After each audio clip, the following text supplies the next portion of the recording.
Josh Lambo now ready to put this one in the air. And off we go from Jacksonville. That'll be taken in the end zone. And he won't return this one. He'll go down to a knee, and they'll start at the 25. So now here comes the Eagles offense as they get ready to take over. They'll be led out by their 6'5" quarterback out of North Dakota State. It's Carson Wentz. He didn't have as many throws or plays in college as many of the quarterbacks that were coming out in the draft, but he maximized what he had. Ended up winning 2 national championships as a starting quarterback at North Dakota State. Throwing now is Wentz. And he finds his tight end. It's Ertz. And he's going to be dropped following a pickup of 7 past the 30 to the 32. I think defensively you're okay with that. Here in the first quarter, he's going to get some catches, but they rallied to him quickly. And that's what you count on, and I like what you just said. First quarter, can you do it all game long? They catch it, you tackle them, they go down on the spot. Because when you're able to do that and you don't give up big chunks of yardage after the catch, now you put the offense in a position where every series they have to work hard to pick up first downs, and you tend to stall them out when you do that. 9 yards to pick up there, and it's a first down. First and 10 at the 40-yard line.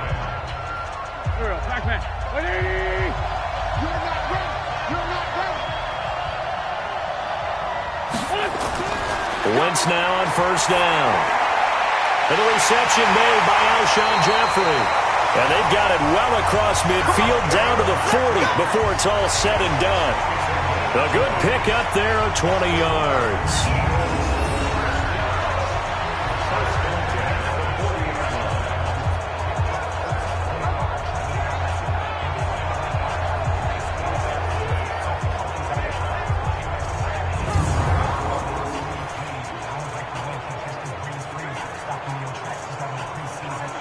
From their own 40 to the other 40. The gain of 20 leads to first and 10.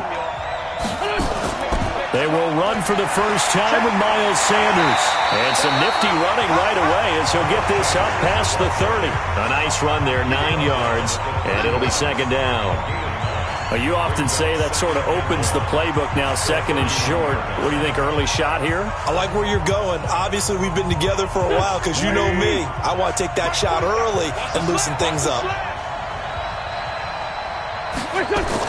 Sanders here as they run out of the gun. And this time not as successful as he'll get back to the line of scrimmage and no more. Not enough there for a first. No gain, as a matter of fact. And it leaves them at 3rd and 1.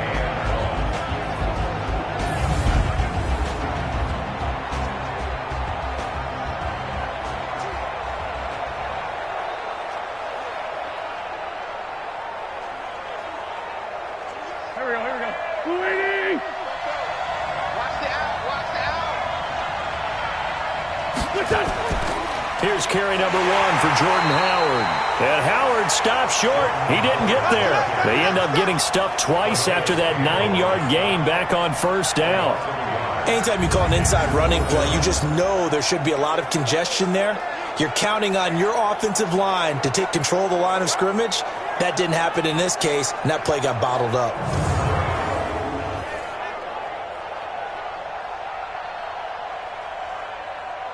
So on comes the Eagle kicker, Jake Elliott, on 4th down.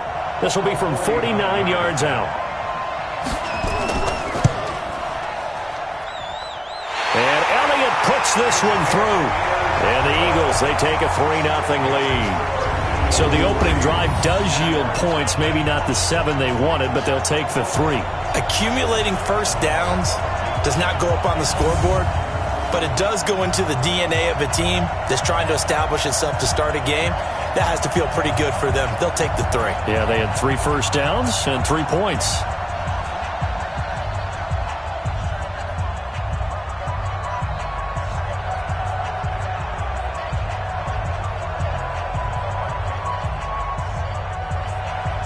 After the field goal, here's Elliott to kick it away. This one taken from the 7. And he'll take it past the 25 and up to the 28-yard line. So here's the first drive now for the Jags.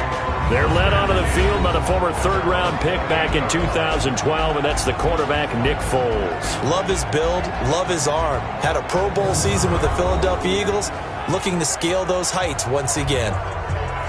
Foles and the Jags come up now 1st and 10 at their own 28-yard line. Now Foles. This one complete to the tight end, O'Shaughnessy. 10 yards on the pickup there, and it'll be 2nd down. Partner, it's a lot of fun watching the NFL now, isn't it? Because when the big fella runs routes, it used to be when we were kids, he'd run about 3 different routes, and that was it. Now he can run anything and catch the balls we just saw there. So 2nd and inches after that first down completion went just shy of the marker. And he'll get it out near the 40 to the 39. A gain of just a yard, but it's a first down. I know what you're thinking out there. I know a lot of you are thinking, take a shot downfield. It's a great spot for it. I'd say maybe later in the game, definitely in the second half. But right now, I think they were just trying to get some momentum built. Get a first down, pick it up, and keep moving. So from the 39 now, they'll come up on a 1st and 10. Foles. And he was hit as he threw it there, and it forces it incomplete. And now a look at the offense for Jacksonville. So let's all work together on this one because it's natural to just watch the football. But I want all of us to watch the center of this offensive line, the center and the 2 guards. They've got to be able to control the point of attack, and they didn't do such a good job on that last play. Plenty of opportunities to redeem themselves. They'll have to take advantage of that and start to make progress. So line of scrimmage still the 39 on 2nd and 10. Here's Foles. That one complete to D.D. Westbrook. That catch good for 5. It's 3rd down. And we peek at the defense now for Philadelphia. Malcolm Jenkins entered the NFL as a cornerback and has transitioned to safety, but still retains his good coverage skills.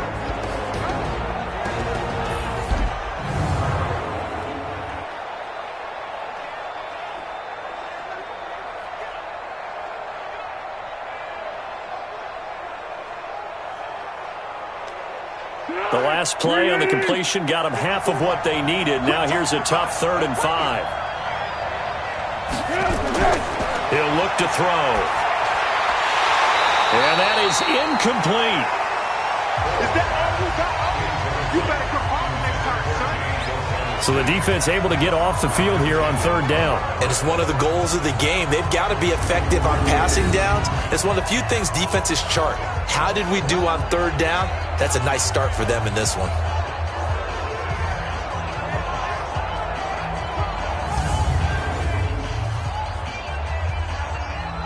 On 4th down, on is Logan Cook to punt.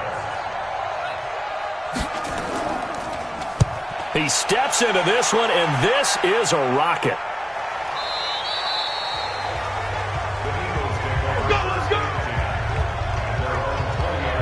Here's the Philadelphia offensive unit now as they head out to take over possession. They've got a 3-0 lead and the football as they start 1st and 10.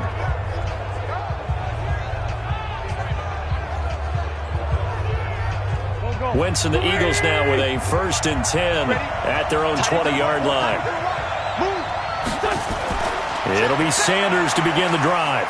And he's going to get 7 out of this before being taken down at the 27. Someone's looking fresh, and his O-line is definitely licking their chops. Everyone likes to run block. If you're an offensive lineman, nice early burst, nice gain, too.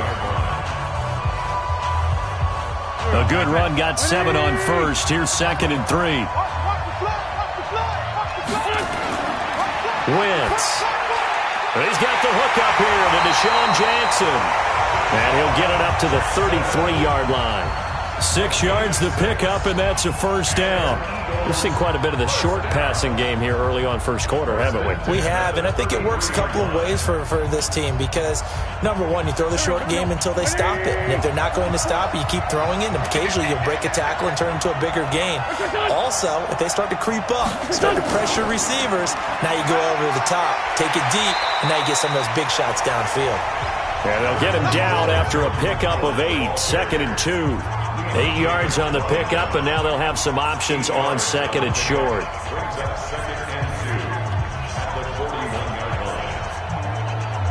8 yards the tally on that first down run. Here's 2nd and 2.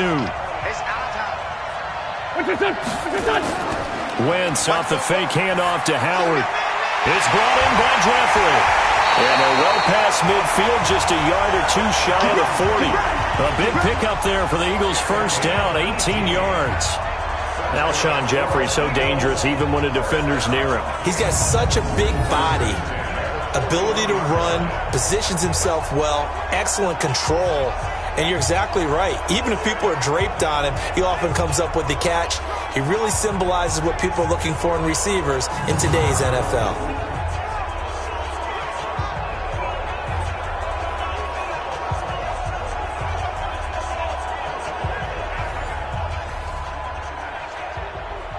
Now, this will probably be the last play of the quarter.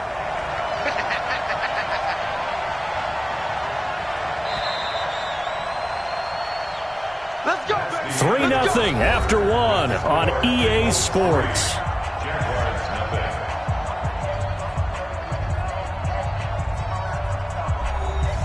Wentz going to lead his guys up 1st and 10. And he's a perfect 5 for 5 here to begin the game.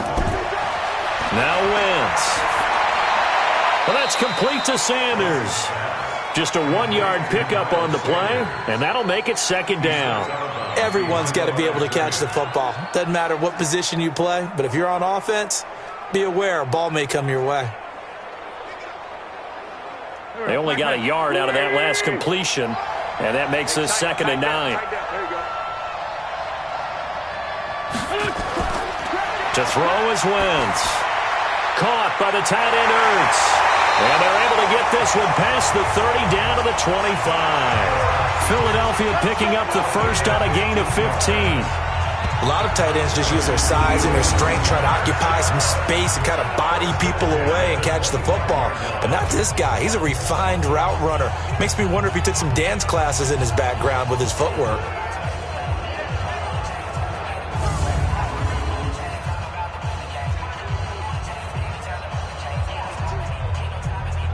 Wentz going to lead his guys up 1st and 10. And he's 4 for 4 now, throwing the ball to start the drive. Running with Howard. Tackle that time by Ronnie Harrison.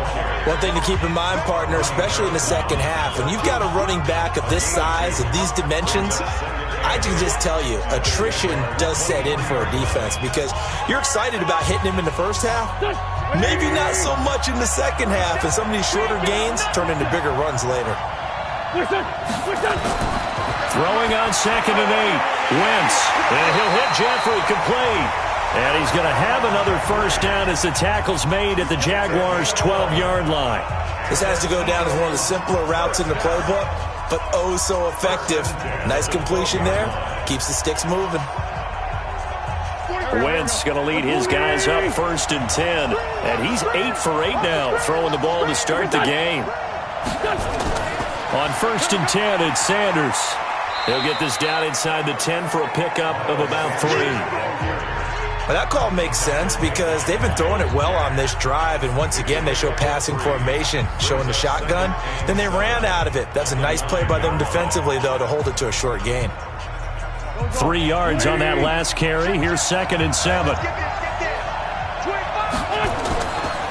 They go counter with Howard. And finding room to work, he's down to the 2-yard line. It'll go as a gain of 7 on the play, and it sets up a 3rd and inches situation. Some good strong running right there. Some power and some explosiveness just about got him into the end zone.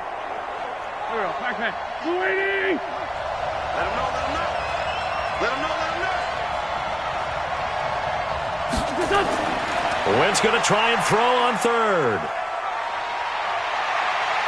Now he'll escape to his right. And he won't have the touchdown, but he will have the first down as he's tackled at the 2. A gritty play there. Put his nose down and got his guys a first.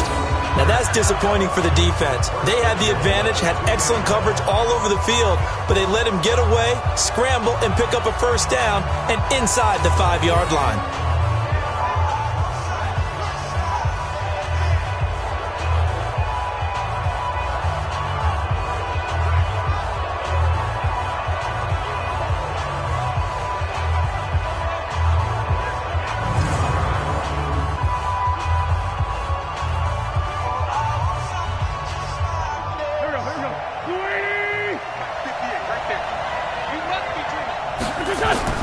Now they'll throw it. Wentz got a man open. It's Ertz. Touchdown, Philadelphia. 2 yards on the touchdown there. And the Eagles able to push further out in front. There was no going through the progressions on that touchdown pass. Yeah, nor was it necessary. His receiver won that route early, presented himself. No reason to wait. Go ahead and put it on him and score a touchdown.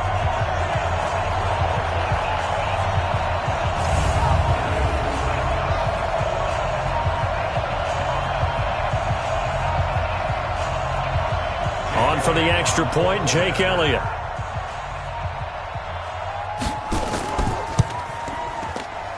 It's up and good, and that'll increase their lead to 10-zip. So that drive, 12 plays in length, and it was capped off by an Eagles touchdown.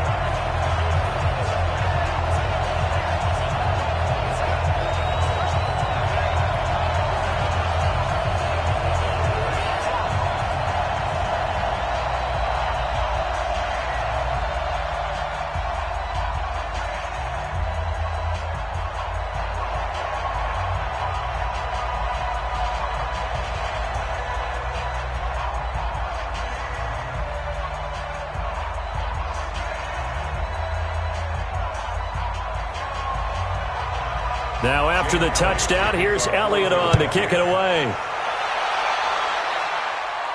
This fielded a few yards into the end zone. And no run back here. This will be a touchback, and it comes out to the 25-yard line. And out now comes Jacksonville as they get ready to go. It hasn't gone particularly well for them. That's obvious. In these conditions, no points so far. They've got to get that offense on track. The question, how do they do it? It is the age-old question, isn't it? And to me, finding a way to make sure your playmakers touch the ball without it being too exotic. Meaning you don't have to go deep down the field. Maybe you hit them on those short passes on the perimeter. Make sure you just turn around and hand it to your best runner and get out of the way. Don't cause any extra stress on your offense. The last run got 3. Now here's 2nd and 7. They keep it on the ground. This time it's Fournette. And that didn't fool anybody. He's going to be dropped in the backfield. He lost 2 there, and it's 3rd down. Another example right there how this defense really is winning the entire game at the point of attack. Yeah, right there at the line of scrimmage because they are dominating it. It allows their interior guys to get upfield and spill into the backfield. So how are you going to combat that? You know, people say bring in your tight end, keep him in. Your running backs, they have to step forward. Bottom line, your offensive line has to block them first to give yourself a chance. They'll set up to throw. He's going to let this go deep for Lee. And that will be incomplete. Well, they weren't scared to let it fly, but it falls to the ground and brings up 4th down. It's always a goal, and it's really nice defensively when you can rally to the football and make sure there's enough contact to force an incompletion. Force an incompletion and force another punt.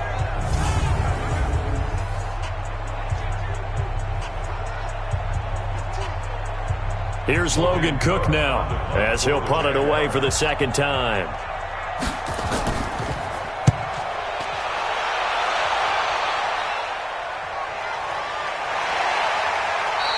Just a yard return there after a punt of 49. And the Eagles will have it taking over 1st and 10. Philadelphia getting set to take the field. And thus far, the weather has not slowed this offense down one bit. They've looked good so far in the first half. They certainly have. And think back to our meeting with the head coach. And we asked him because we saw the forecast for this game, didn't we? We said, hey, have you prepared for this? And he talked about the different drills that they've done in adverse conditions, the wet ball drills, things of that nature. He said, I don't think it's going to slow us down much. We tend to handle it pretty well, and he's been right. I call that play a success. A nice inside run sets up a very manageable 2nd down, a very solid gain on that play. After the pickup of 5, here's 2nd and 5. We've hit the 2-minute mark of the first half, 10-0 our score.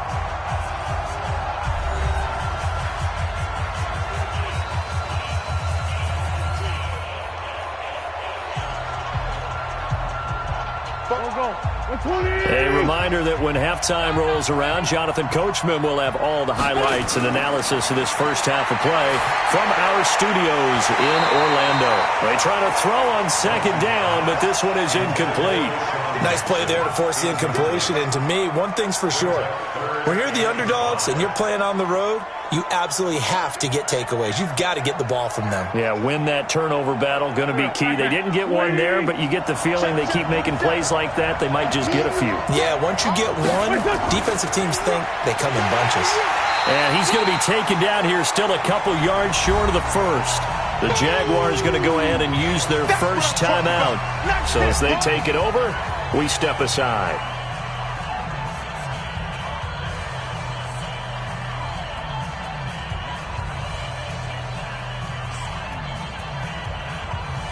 Now on fourth down, it's Cameron Johnston on to punt it away.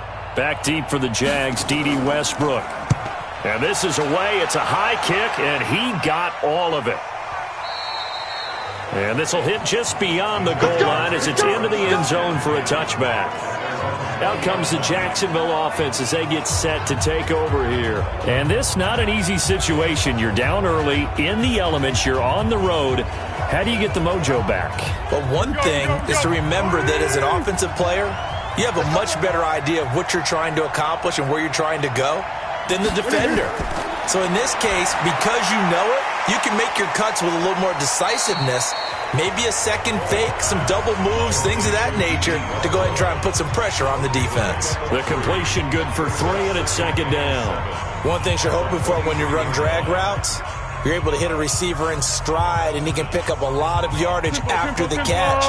But in this situation, the defense was effective, able to stop him before he get a good head of steam going. A pass there, complete to Westbrook. And he gets this one just shy of the 40, down at the 39. 16 yards that time on the pickup for the Jags and a first down. I think it all came together there. In-breaking route, drove it with excellent pace. Money throw right there to move the sticks. Now the Jags will use the second of their timeouts as they'll stop it with just over a minute to go before halftime.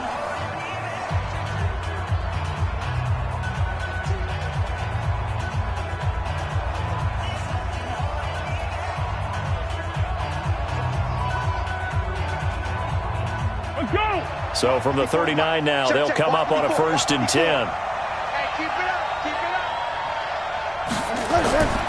They'll set up a throw. And an incomplete pass. That'll stop the clock here with just under a minute to play in half number 1. They've been playing sound fundamental defense thus far and able to keep this offense from creating a major dent on the scoreboard. Able to force the incompletion, but still waiting for that game-changing play. You feel like it's coming, the first sack, the first turnover. In a sense, they're playing old-school defense right now. The new school defense is what you said, taking the ball away. He's got his tight end, O'Shaughnessy.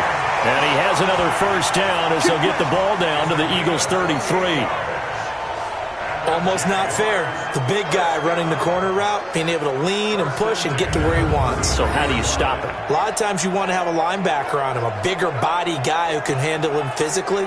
But a lot of times that doesn't work as well because his quickness often wins the route.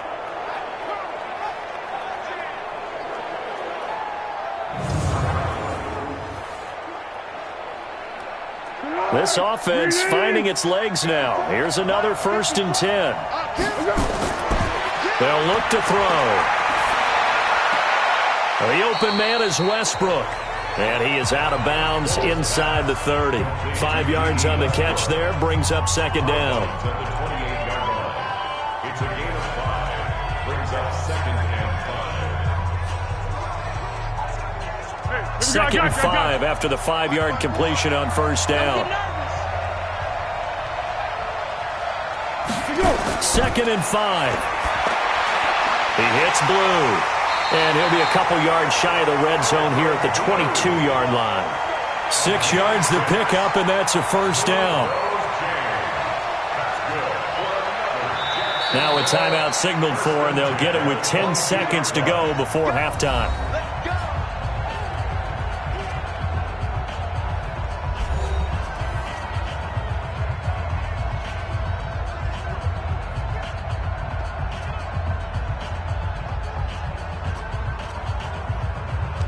So even though it's first down, here's the field goal unit on now to try to get 3 before halftime. From the left hash, this from 39. And Lambo will put this one through. And they get themselves on the board here. It's 10-3. So a late 3 there, and that'll help as they head into the break. Talk about situational football and something they've worked out since the OTAs and mini camps the previous summer. They take care of the ball, get 3 points, knowing they're going to get the ball to start the second half. That's the old 2-for-1 special to finish things off.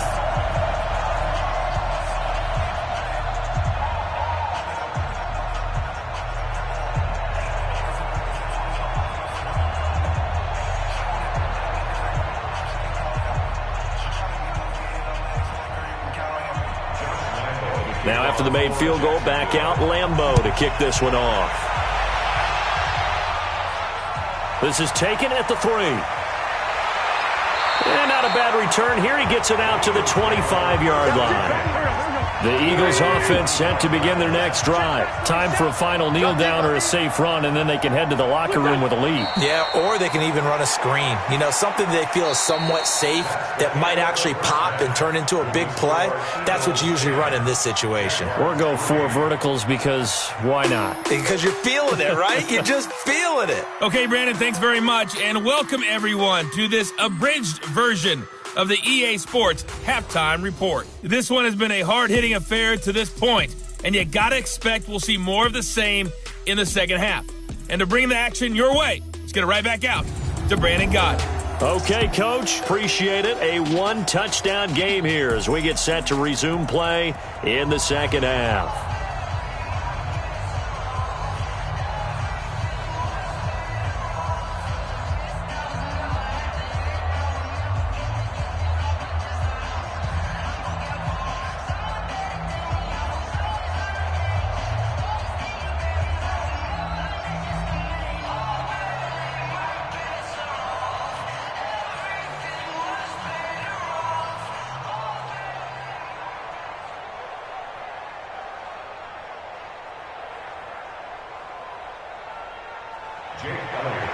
Forecast calling for more of the same. The rain set to continue as we are underway in the second half. This one fielded at the 5.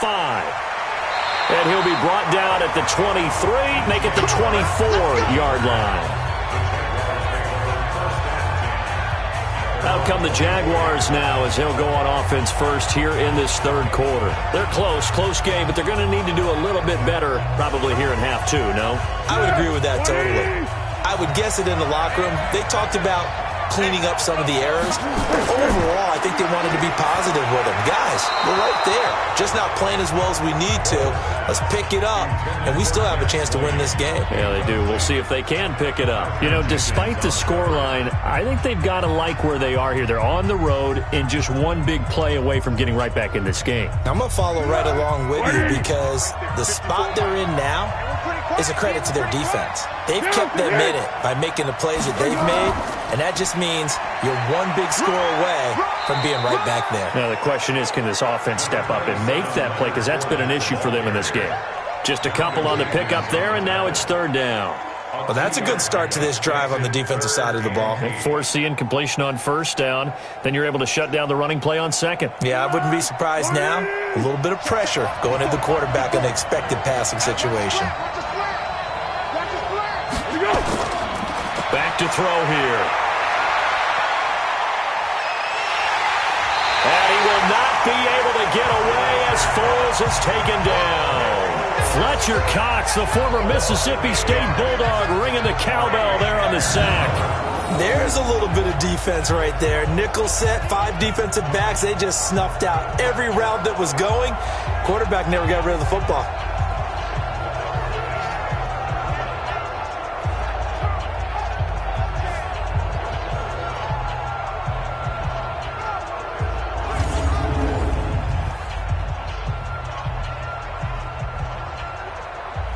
Here's Logan Cook now as the drive goes backwards, so he's on to punt it away.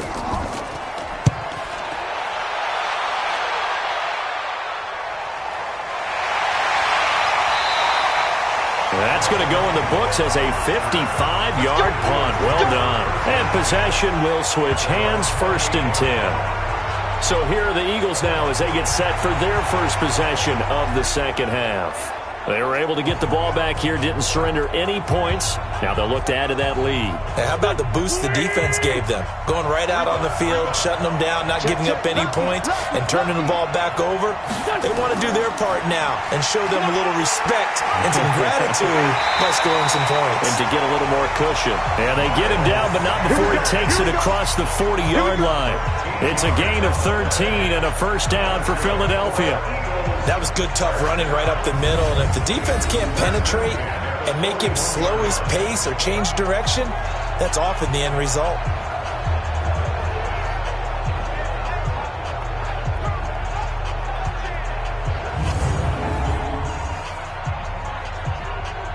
Here we go. 180. Let's set a tone, fellas. Let's set a tone. On 1st and 10, here's Wentz. Toward the center of the field, but it's incomplete. Alshon Jeffrey, the intended receiver, and that'll bring up second down. How about the defensive effort from both of these teams that we've seen in this game? Would you say it's like a high-stakes chess match right now?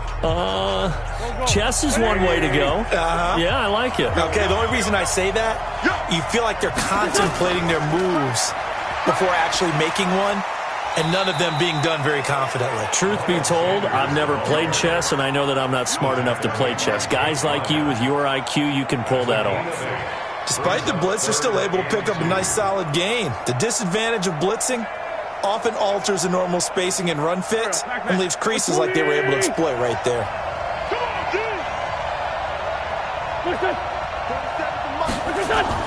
Wentz looking to throw on 3rd and 2. And he connects with Ertz. And he has the first down yardage before they bring him down right at the 45. An Eagle first down there, Wentz to Ertz, and the names that end in TZ. And that one was a lot of fun right there because that was the game within the game. 3rd and short, blitz was on. What's the key for the quarterback? Get out of your hands in a hurry. And that was a quick little completion. Got the job done for a first down.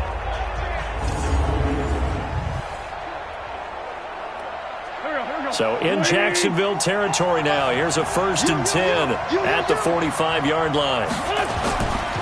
Now Howard. A solid run on first down. Gain of 7 leaves him with a 2nd and 3. Getting had a ton of success here so far, but you get the feeling that he might be on the verge of popping one. Yeah, even on that one, there was a little bit of a hole, but it closed there quickly at the end. So they'll come up after the gain of 7 on a 2nd and 3. It's a 2nd down run with Sanders. And this won't be enough to pick up the first. A gain of 2, 3rd and 1. Well, that didn't appear to be a run blitz. He just darted in once he saw the run develop. That appeared to be a case of see ball, get ball. And the Jags have 5 in the secondary here on 3rd down. They'll try to run for it with Howard. And he gets it to the 32. Good enough for a first down. They're able to convert with a gain of 4. In the first half, he was held in check on the ground, but despite that lack of production, they still have the lead. Yeah, and they've got to feel fortunate about that. If they could actually get production from their lead horse, that would help open up this offense and widen this margin, too.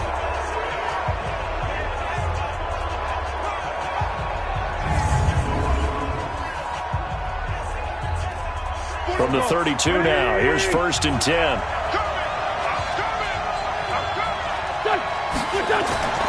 Now Wentz. Completes it to Aguilar. And he'll go down at the 26, following a gain of 6.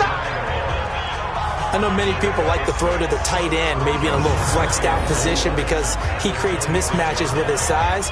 But slot receivers do the same thing with their quickness, their speed, and their route running savvy.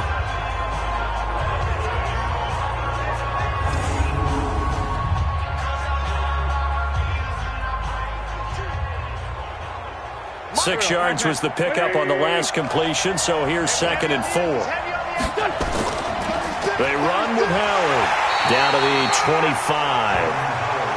Well, they're hoping that the second half is better for him than the first half. They've got to find a way to get him going. He's a big part of their offense. Brings up 3rd and 3.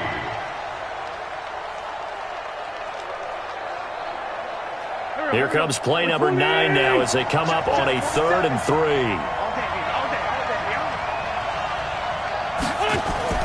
They'll try and run for it with Sanders, and he will have a first down at about the 21-yard line. The gain of 4 that time as the drive continues. They're trying to show that they can run the ball, protect this lead, give it to the backs, play a little bit of keep away, don't you think? And that's probably a good philosophy at this point, going to make that defense stand up and stop them.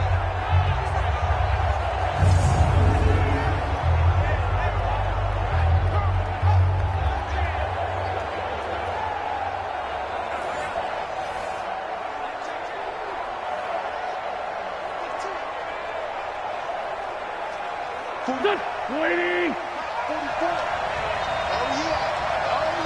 Here we go again. On first down, they run with Howard. And he'll take it down here just shy of the 15 at the 16-yard line. Give him 5 on the carry there, and it'll be 2nd down. Looks to me like maybe there's a little attrition setting in with this drive, because when you see that type of a run, I get the feeling the defense get a little bit tired. And that's the last thing they need, especially when they look up at the scoreboard.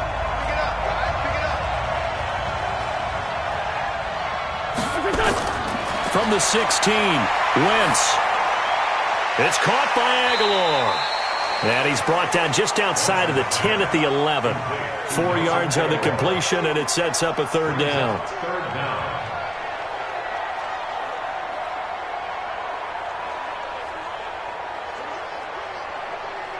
Go. Waiting. Check. Here we go.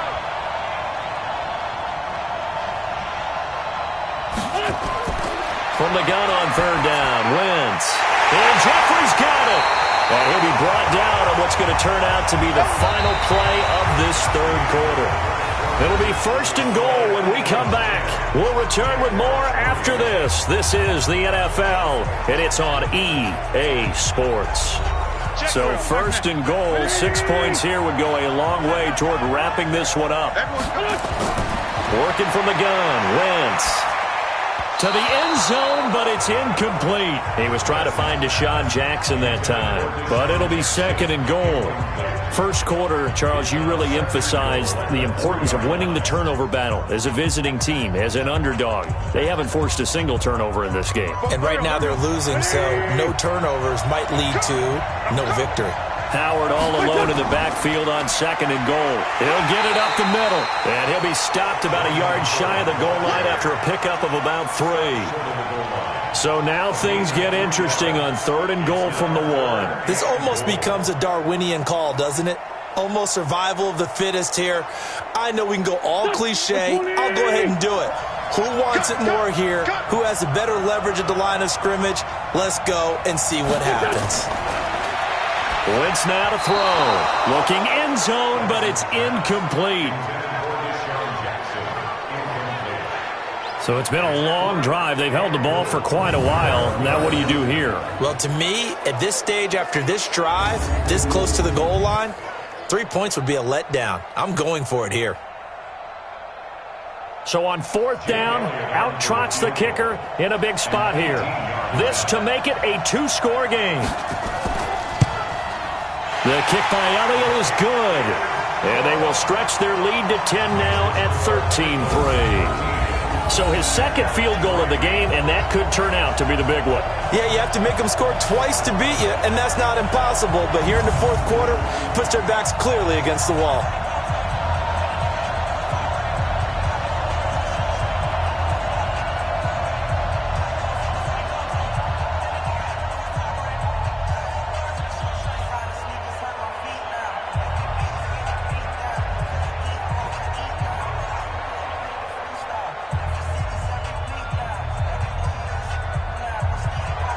After the field goal, here's Elliott to kick it away. This fielded a few yards into the end zone. And no run back here. This will be a touchback, and it comes out to the 25-yard line. And out now comes Jacksonville as they get ready to go. These guys had to punt last time. It has not been a very fruitful game offensively thus far. They haven't even made a trip to the red zone. And I know that everyone's going crazy on that sideline because that drives you berserk to come off the field, not really move the ball well. As you said, not even get to the red zone, let alone, not even put points on the board. They've got to just take a deep breath, relax, try and figure out what is working, and call more of that. Meanwhile, they take a shot to start the drive, but this is going to wind up incomplete. This defense was definitely alert to the possibility of the deep ball, and they were more than ready for it. They've got the lead, fourth quarter. Maybe can expect more passes like that downfield. An incomplete pass leads to 2nd and 10 from the 25. Now Foles. And he fires one that's intercepted. Picked off near the 34. Partner, we always talk about possessions being at a premium in these games, and now in this situation, throwing an interception here when you have to claw your way back in, that one's going to hurt, and in a big way.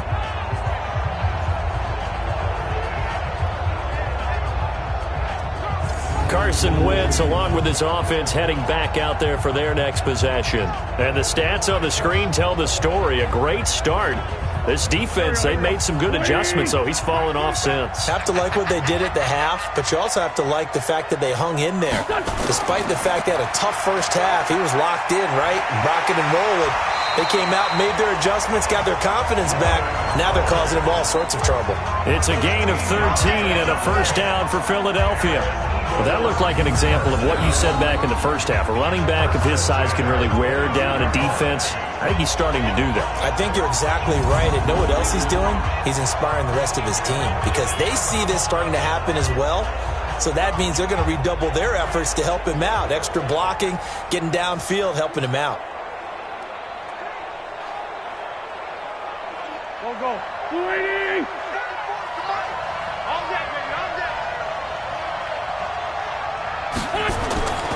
On first, they go right back to Howard. 2 yards on the carry there. It'll be 2nd down. Bottom line, they want to keep this clock rolling, so they'll take that one right there. They just want to keep falling forward, and they want to put the onus on the big fellas up front in order to bring this one home. The last run got a couple. Here's 2nd and 8. Check safety. Now a fake on the give here as they try to run pass option. And they corral him just a couple yards shy of the end zone. 18 yards there, and it'll be a 1st and goal. This is something you got to be wary of defensively. I mean, just because they're in the mode of trying to burn some clock doesn't mean they won't pass it, and they got good yardage out of that one. Yeah, and really, when you're looking at it, now they've got a fresh set of downs. Look for 2nd down. If they want to take another shot and try and loosen things up, that'd be the time to do it.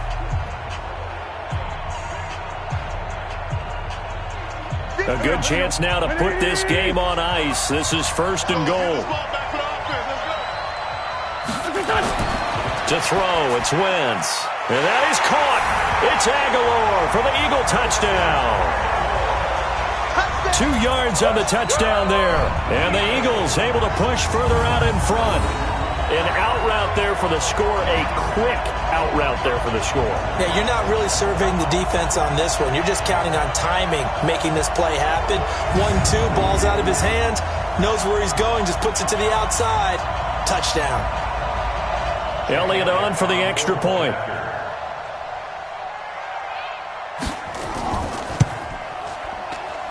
And that'll make this a 3-score game as the lead moves to 17. So that drive, 4 plays. The result, Philadelphia in the end zone.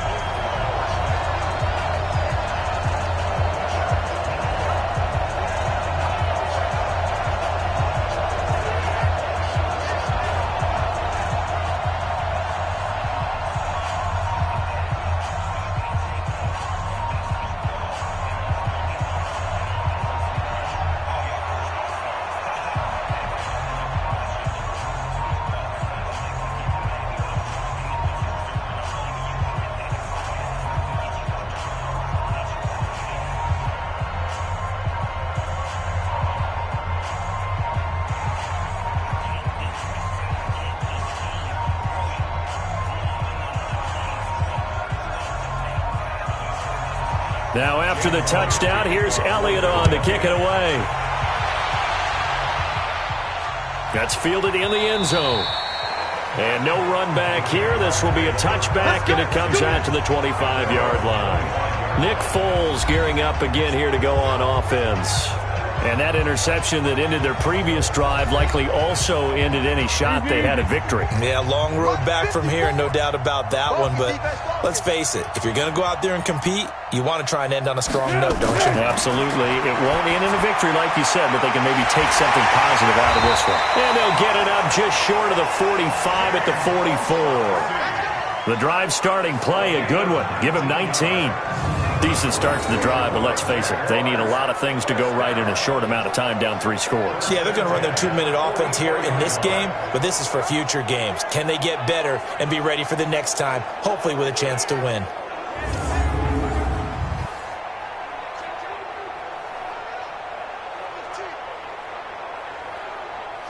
Took just one play to move all the way to the 44 as they try again on first down.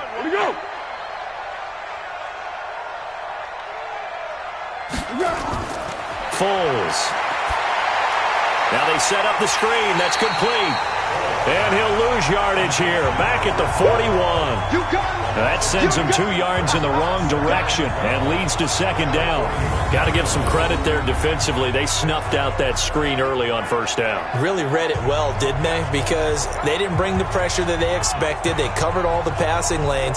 So once you see it break down as the passer, I think in this situation, you're either throwing it at the feet of your back to make sure no one picks it off, or you throw it away. Throw it over the sideline. Don't try and freelance and try and make a bigger play. There's really no one else running a pattern that should be open. To throw again on second down. Foles. Pass incomplete. At this point, down big, you'd have to imagine this defense are just going to sit back, blanket the field as best they can. Yeah, this is actually the easy part of the game for them because, just as you noted, they can sit back, keep everything in front of them. But they've blanketed the field the entire game using a variety of coverages. The Jaguars on third down. 0 for 3 to this point. They could use a conversion. This is third down and 12. Here's Foles. He's going to hit his man out of the backfield. Complete. And they'll get him down about 3 yards short of the first. And they pick up 10, but it'll still lead to a fourth down. And we see another pitch and catch there to the running back. This position just continues to evolve. They become just as critical to the passing attack as a lot of receivers, tight ends, because their ability to make people miss in the open field can really generate big plays for an offense.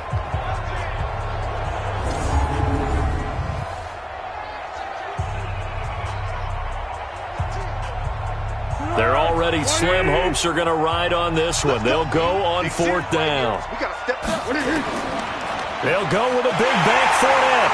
And he's taken down at the 43, but not before picking up the first. No reason not to try it there, and they do indeed convert on fourth. That was fourth and what we would call long in that situation, wasn't it? That wasn't fourth and inches, was it? No, I mean, you get in those situations, 4th and 3, 4th and 4. That's a lot to, what would you say, a lot of pizza left in that box. It certainly is. Not everyone dove in on that one. He rifles one that's intercepted. Picked off by the linebacker, Nigel Bradham. And he'll return this one just shy of midfield to the 49. Well, this defensive pressure has been constant all game long. The pass rush, the coverage, they've all been excellent, and now they'll tack on an interception here as this one continues to slip just further and further out of hand.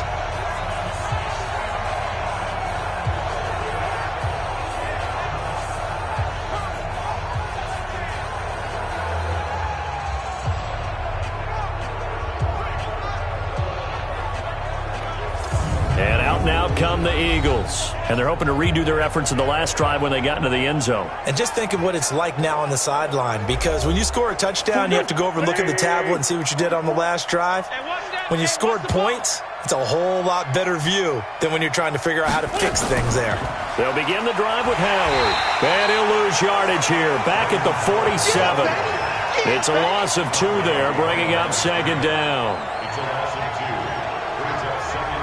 2 minutes left to play in this football game here on EA Sports.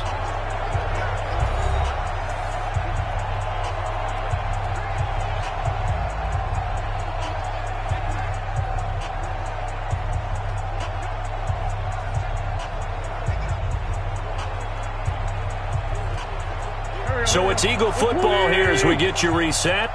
And no doubt what they're looking to do is just salt away the final couple of minutes and escape with a win. On 2nd and 12, Wentz. He's got the first down and more inside the 40. And finally taken down at the 35-yard line. The catch and run, good for 18 and a first down. Well, a clear running situation. Try to take time off the clock. You ran the previous play, set that play action up nicely. Boy, did they ever, because they'd shown the ability to run the football. So now you lose your keys as a defense. You dive for the running play, and they hit them over the top.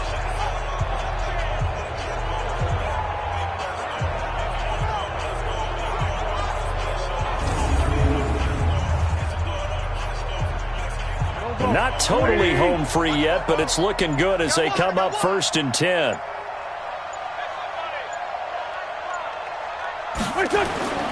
A give to Howard. And now running right through it. And brought down, but not before they're inside the 25. 12 yards is the pickup. Good for an Eagle first down. I have to chuckle to myself a little bit, Brandon, because right now I could be in that huddle with that offensive line. I know exactly what they're saying. If you call a pass play here, we're going to call timeout. Run the football. We've got control of this thing. Get in behind us and let's go. Their time to shine.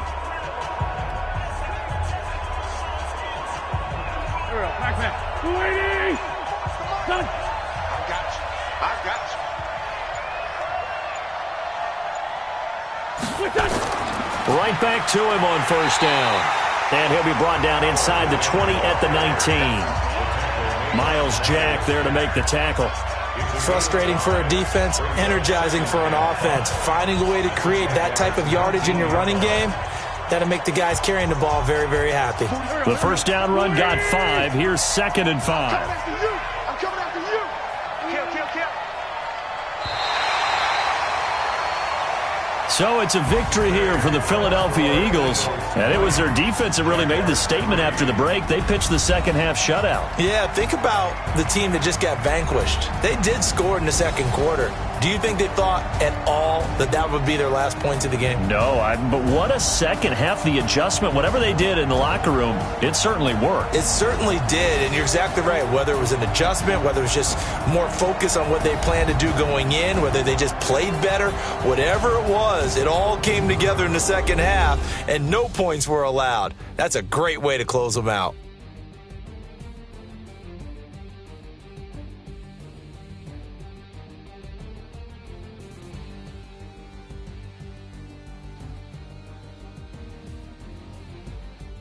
So that's a wrap for Charles Davis. I'm Brandon Gaudin. And this has been a presentation of the NFL on EA Sports. For more, check us out at easports.com.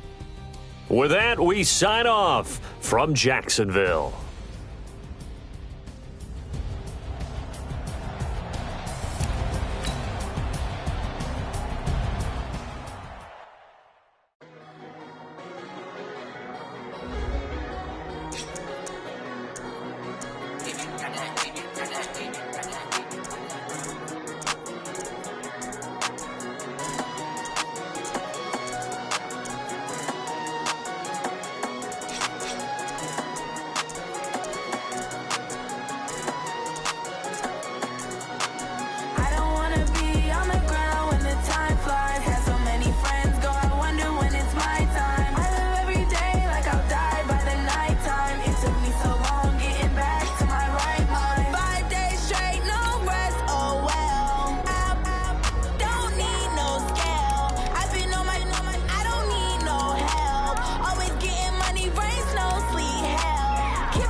Hello, everybody. It's the coach. This is Madden 20 on EA Sports. Up next, we've got what should be an intriguing matchup between the New Orleans Saints and the Minnesota Vikings. With that, we send you up to U.S. Bank Stadium in Minneapolis. Standing by our commentators, Brandon Godden and Charles Davis. Coach, a very warm day outside by Minnesota standards, but then again, it is still summer. Either way, the AC is working just fine at U.S. Bank Stadium in the Twin Cities. The scene a short time ago, this crowd decked out in purple, and they were in full roar as their guys burst out of the locker room. We're ready for football, folks, as the Vikings get set to do battle with the New Orleans Saints. Alongside Charles Davis, I'm Brandon Godden, and Charles, kickoff moments away. Quickly, what are you watching in this one? The offensive line for both teams, because both teams have a terrific pass rush. They've got to keep their passers upright. If they have a chance to do that, they can both thrive on offense and move the ball downfield.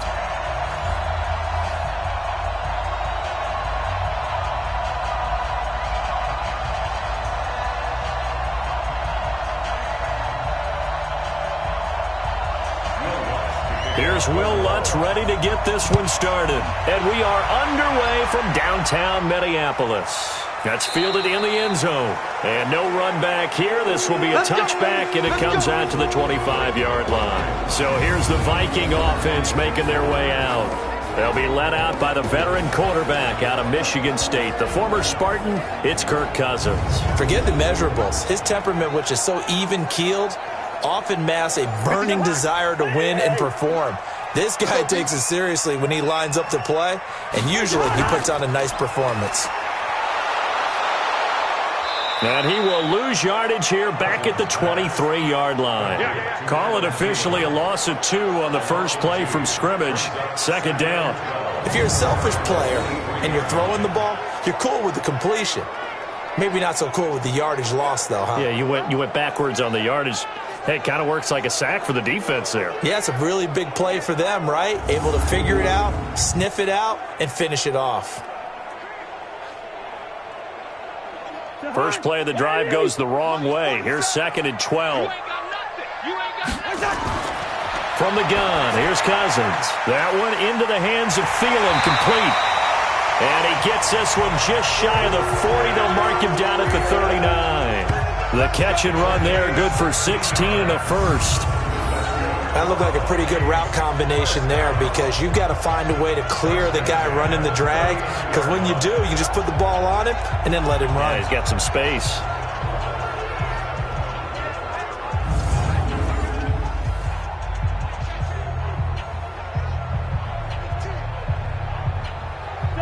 So from the 39 now, they'll come up on a 1st and 10. Now the first carry for Dalvin Cook. He'll get about 3 as he's brought down right around the 42. Let's take a look here at the offense for Minnesota. For a lot of people, there are pros and cons to playing close to home in the NFL. But for Adam Thielen, it's nothing but pros. Grew up not too far from the Twin Cities, loves being a Viking, and is a really dependable third down receiver.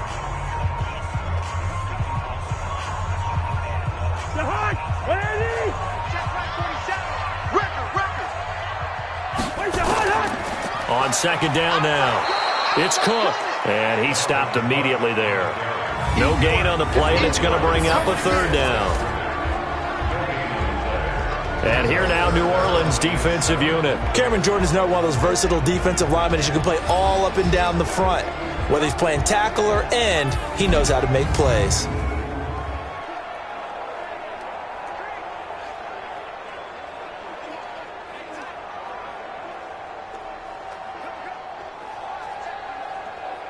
And for the Saints here on 3rd down, an extra defensive back on the field.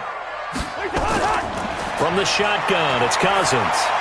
He'll dump this off to Cook. And he'll be taken down, but not before he gets into enemy territory. 12 yards there, 1st down Vikings. And they're getting him involved early. You feel like they saw something on tape, or they just have a sense with him because he's had a good week of practice or something in that area that they want him involved. Just as you said, they want him to touch it either in the running game or the passing game, but they must like the matchups they're getting.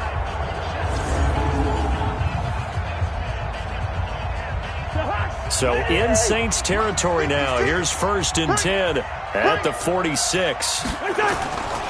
Cousins gives way to Cook. And he'll lose yardage here. Back at the 47. It's a loss of a yard there, and now 2nd down.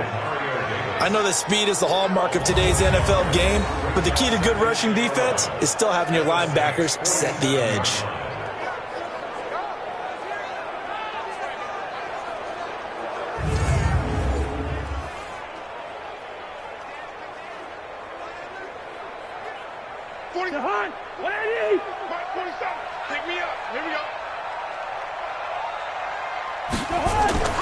Draw play, Cousins to Cook. They'll wind up getting 10 back as that sets them up for 3rd down. So from 2nd and long, now we go to 3rd and very manageable. Yeah, they love that phrase, don't they? Because as an offensive coordinator, you can keep people a little bit off balance in guessing because you don't have to throw it. You can come back with a strong run game if you want to. And if you're in 4-down territory, that really opens things up for you. A first carry for Amir Abdullah. And that one going nowhere from the start as he's met in the backfield and goes backwards. That'll back him up 2 yards and also bring up 4th. You know, we might start getting some props here in the booth. You know that one that says the D and then the fence that you put up next to it? How about that? They brought out the jumbo package and still couldn't move them off the line of scrimmage enough to pick up that 1st down. Impressive. They were ready defensively for that jumbo set.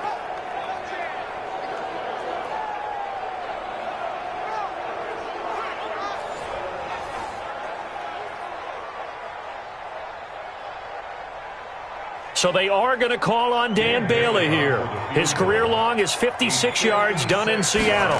This will be from 56 yards out. And this won't get there. Won't be on line either. It's no good. Off to the right. And this will remain a scoreless game. Partner, doesn't seem like it, but that's a tough spot for a kicker. First drive of the game, and they're calling on him. He should be warmed up. He should be into the game, but sometimes it's almost like, oh, what now already? Can't they put it in the end zone? What's going on here? Yeah, he's probably saying if you can't get it in the end zone, can you give me a 30, 40-yarder? But a long one, and he can't connect.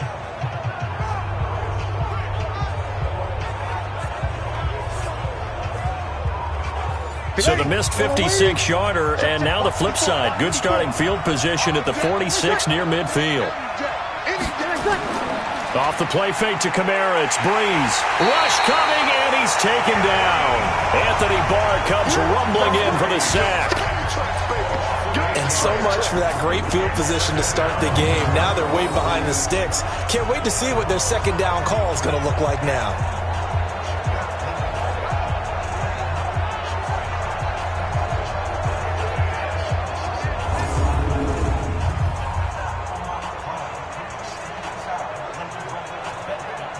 So that complicates things a bit here. 18 yards to go now on 2nd down. To throw, it's Breeze. Looking left sideline, incomplete. Incomplete on the throwaway.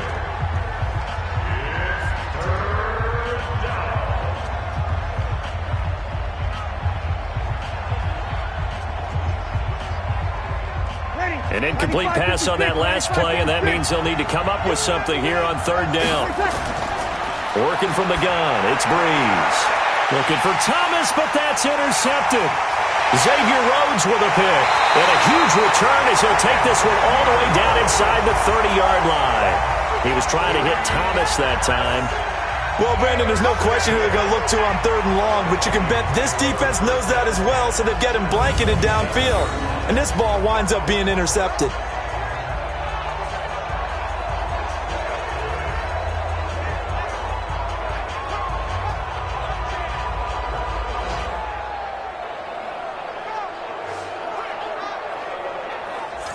And now out comes Minnesota. Last time out, they had that long 50-plus yard field goal that they missed. And I'm sure on their sideline they're thinking to themselves, okay, do we still want to try one if we're in that position again? And I would dare say that the answer would be yes. They're going to have a lot of confidence in their kicker.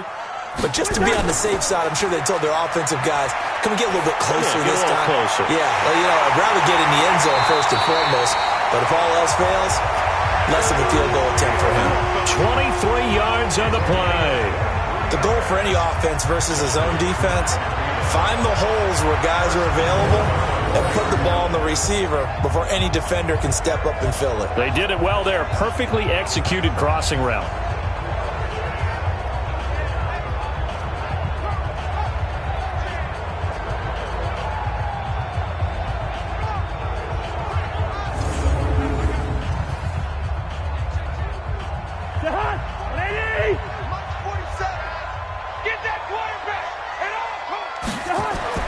Cousins to throw it. Blitz coming, and down he goes. Boom! That's how we do it.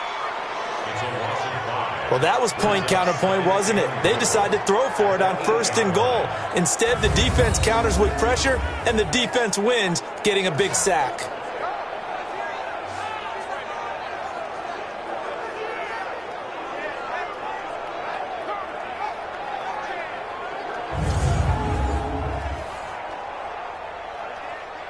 It's 2nd and goal, back to the 8-yard line now. Hey, here we go.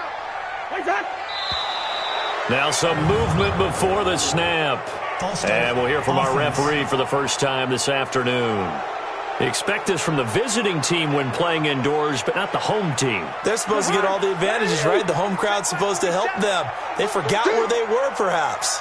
Things made a little more difficult after the false start as they try again on 2nd and goal. And nothing doing here as this time the run maybe gets them back to the line of scrimmage, but that's it.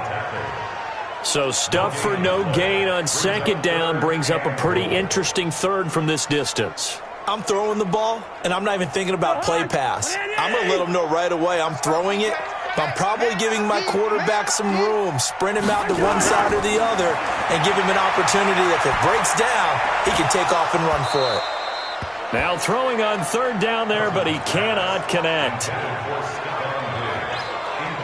You can tell they were hoping for a flag there offensively. Several on the sideline motioning, hey, why not a penalty? Why not a penalty? What did you see? Yeah, I think you've got to let them play, and the officials are instructed. If there's contact coming from both sides, no flag. Let them fight it out. And forces 4th down.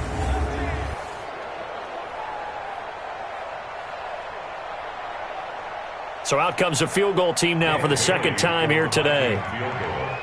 A 31-yard attempt. Bailey's kick is good. And the Vikings have a 3-0 lead. So he gets an early chance to redeem himself, and he's able to put that one through. And how happy is he that he's able to get that 2nd chance so quickly after the first miss? Gets his confidence back up, and who knows, they may need him for an even bigger kick later in the game.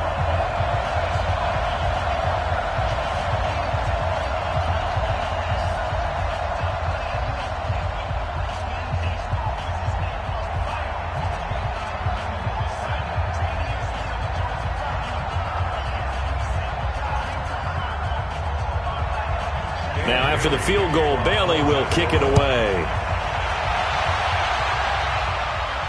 This will be taken in at the 1. And he'll get it up to about the 26-yard line just across the 25. Drew Brees getting ready to go again on offense. And he comes out on the heels of an interception he threw last time they had the ball. Yeah, and you know, the quarterbacks that I know that are the best ones, the ones that really know how to lead their team, they tell them, that's on me. That's my bad. But let's go back out there and move ahead again, guys. We can get this done. One good thing for him, it did only lead to 3 points and not a touchdown after that turnover. Big thanks to the defense. 7 yards, the pickup on the pitch and catch. A 7-yard pickup brings up 2nd and 3.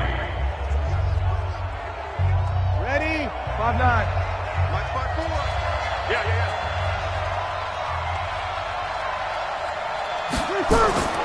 Throwing on 2nd and 3. Brees out of the backfield. That's complete to Kamara. And able to get this one across the 45 before he's brought down. It'll be a Saints 1st down on a pickup of 13. That's tough to play zone defense when they can just curl up right there in front of you. Yeah, absolutely. Well, we talk about finding the soft spot defensively. How do you make sure they don't find the soft spot like they did there?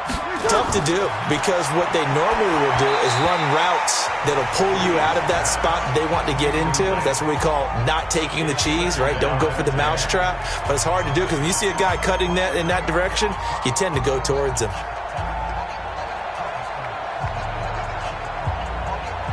After the incomplete pass, here now is 2nd and 10.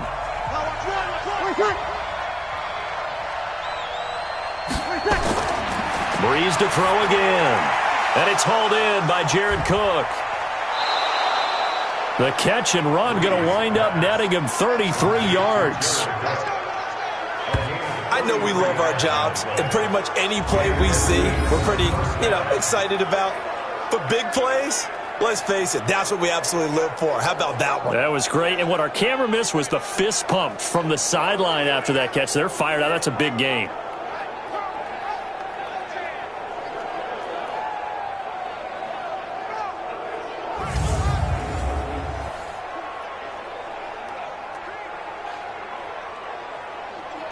So the big play gets him all the way down to the outskirts of the red zone here for 1st and 10. They'll run it for the first time with Alvin Kamara. And he'll take it down here just shy of the 15 at the 16-yard line.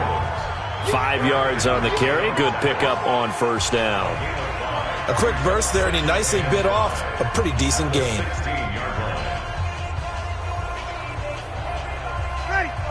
Yellow waiting. 54. Line 54. Defense wins championships, baby. Now flags will come in. And I think this is against the Saints up front. And that'll set them back 5. The false start penalty, and now they're back to needing 10 yards on 2nd down. Following the penalty, it's Kamara. And Kamara has it stripped, and the Vikings pick up the football.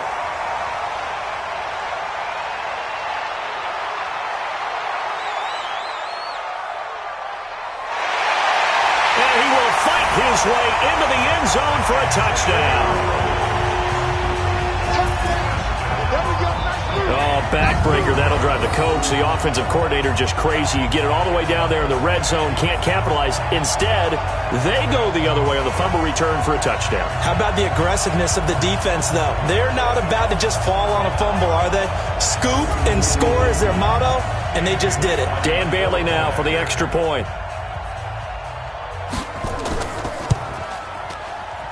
He's got it, and now it's a 10-0 lead here in the opening quarter.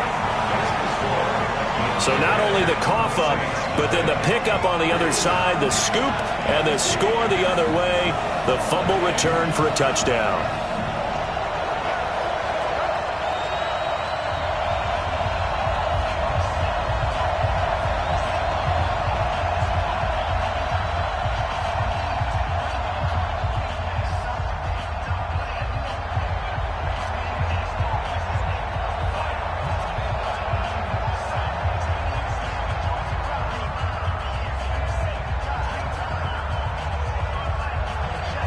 So here's the kickoff now as they'll get it again following that fumble return for a score. This is fielded at the goal line. And he'll take it up past the 25 to the 26-yard line. Let's go. Alvin Kamara and the Saints set to start their next drive. Looking for a bounce back. Had the fumble a moment ago that went for a touchdown the other direction. See if he can get back in rhythm. And you have to be very careful about having too quick of a hook with really good players. I did a guy's game in high school where he fumbled 3 times in the first quarter, finished with over 300 yards on the night, later ended up in the NFL. If you've got a talented back, give it back to him. This will be stopped about 2 yards shy of the marker. 8-yard gain, 2nd and 2. At the 34-yard line.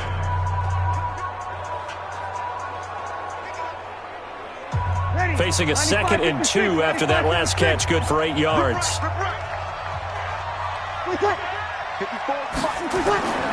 Breeze leaves this one with Kamara. And he's stopped after a gain of 1. Not enough. Still a yard to go on 3rd down. Partner, we know today's NFL is really built around the guy throwing the football.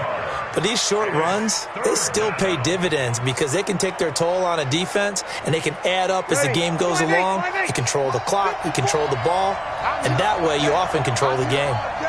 Check. Breeze to throw on 3rd and 1. Looks to throw, fires right side. And that's going to be incomplete. The coverage too good there. The contact popped the ball free, and it's 4th down.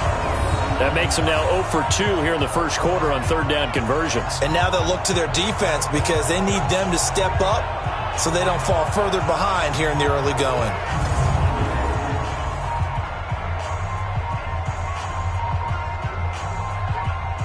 Here's Thomas Morstead on now to punt it away on 4th down.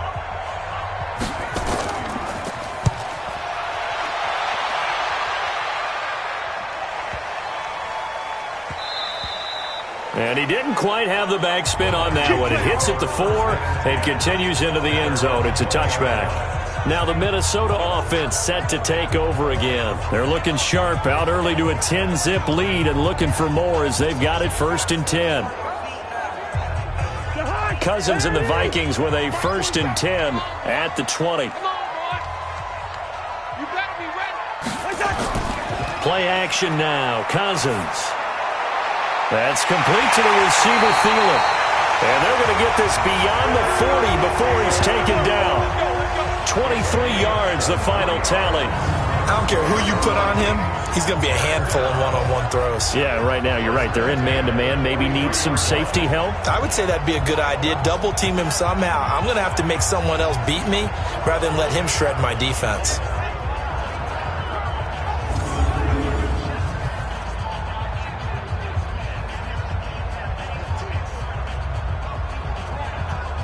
One play has him up past the 40 already, and another 1st and 10. Cousins now. It's complete to Laquan Treadwell. And he'll be taken down, but not before he works it past the 50. 10 yards, and it's good for a Viking 1st down. They sure put the coverage guys in a stress on that one. They thought they were going deep. Ends up curling inside for a nice chunk of yardage. Back-to-back good plays have them on the move on 1st down. Now Cousins. And Diggs has it. And that play goes nowhere. Taken down, losing yardage at the 50, right at midfield. That'll wind up going for a loss of 4. And that's going to make it 2nd and 14. And never good on a pass completion there to go the wrong way. Lost yardage.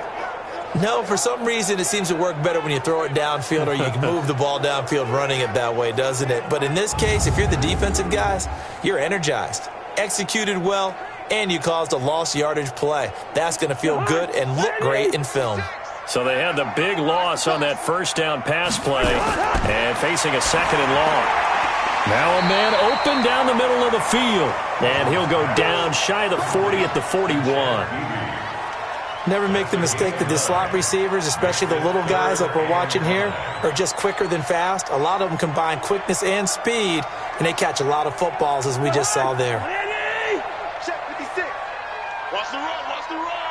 49, check 49, check 49. Again, it's Cousins. And he's able to find Diggs. And he's able to get it to the 33. Good enough for a 1st down. A Vikings 1st down. Diggs able to find his way free and get the catch from Cousins. A pretty sizable deficit here in the first quarter. This defense probably need to get off the field in those situations on 3rd down. And you and I both know in this huddle before that last 3rd down play, that's exactly what they talked about. Let's make a play. Let's get off the field. Let's reverse the momentum. Instead, they got hit with another 1st down, almost back to the drawing board. Cousins going to come up on a 1st and 10, and he's hit on all 5 of his pass attempts on this drive so far. Here's a run on 1st down that doesn't accomplish anything. In fact, he's going to be tackled behind the line for a loss of 1. It'll be a loss of a yard, and it'll be 2nd and 11. And our statistician, Ben Ramsar, just held up 3 fingers to remind me he now has 3 tackles for a loss rolling in the first quarter. Well, Ben's got it detailed perfectly. He always gives us the right stats. I'd love to be on the offense's headset right now because what you're hearing is, can someone please block him? Come up with a scheme. Come up with something. Make sure you block him because he's disrupting everything. On 2nd and 11 now. Cousins. It's complete to Diggs. And this is going to be another 1st down as the tackle's made at the Saints' 21. In so many ways, throwing the hitch route is actually one of the safer things an offense can do. Get the ball out to the receiver as fast as possible, hope he's got man-to-man coverage, and hope that his athleticism wins on the perimeter.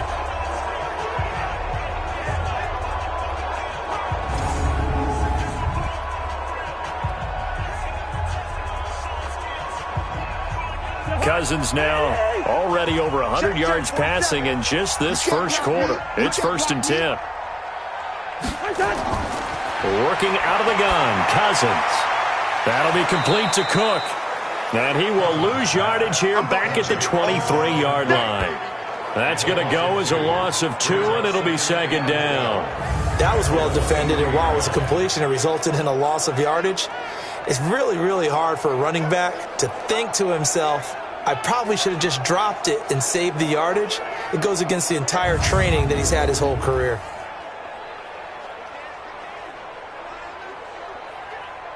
A small bit of adversity here on what's been a strong drive as they come up 2nd and 12. Back to the ground, Cook.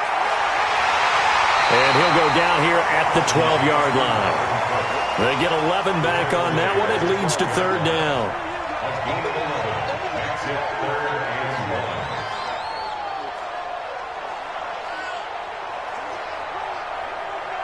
And this should be the final play before the quarter ends.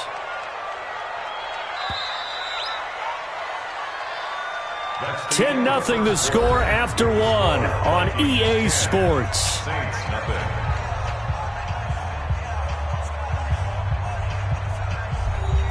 The Vikings on 3rd down. They've hit 2 for 4 thus far. They're up against a 3rd and 1 situation. To throw, Cousins looking for Diggs, and it's intercepted. It's the linebacker, Alex Anzalone. And a big turnover there as his guys will get the football back. Brandon, this is why golfers do their best to never count a score in their head before the ball goes in the cup. This looked like a slam dunk for points on this drive, didn't it? Instead, they throw an interception, and they're going to come away empty. Here comes Michael Thomas and the rest of the Saints offense. Hasn't had his best day to this point here in the 2nd quarter, and they're losing. You got to think, though, that also means that maybe the defense doing a good job on him. There's 2 sides to that coin. I would agree, so you have to give them credit, but that means you've got to find a way to beat that defense and make sure one of your top playmakers touches the football and has an impact on the game. Change formations, change where he lines up, put him in motion, anything possible to shake him free. Maybe that greater impact comes here on this drive. Plays like we just saw there, that's why they're up right now. And the defense, they're doing their job. Yeah, it starts with the guys up front. So when you talk with GMs who are putting together a team, a lot of them say we're going to build from the inside out, because if you control the line of scrimmage, you control the rest of the ball game, and that's what we're seeing here. They're actually playing in the offense's backfield, not necessarily just playing at the line of scrimmage. The opening play of the drive goes backwards. Now they'll come up on 2nd and 12. Breaks the tackle now with Allen. And they'll get him down up past the 15. It'll be a Saints 1st down on a gain of 16 yards. Tremendous blocking by the interior of the offensive line. They didn't just gash him there. They blasted a gaping hole for him to gallop through. I think if he comes back to the huddle, he better be giving them a whole lot of credit and thanking them for that much space to rumble.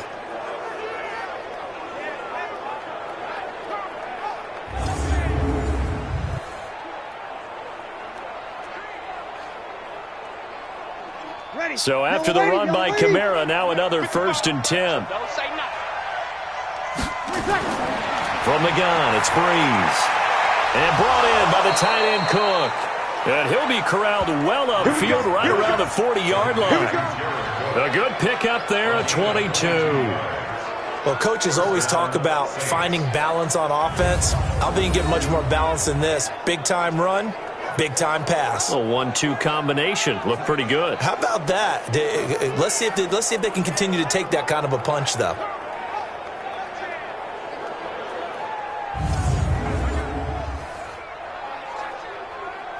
This offense finding its legs now. Here's another 1st and 10.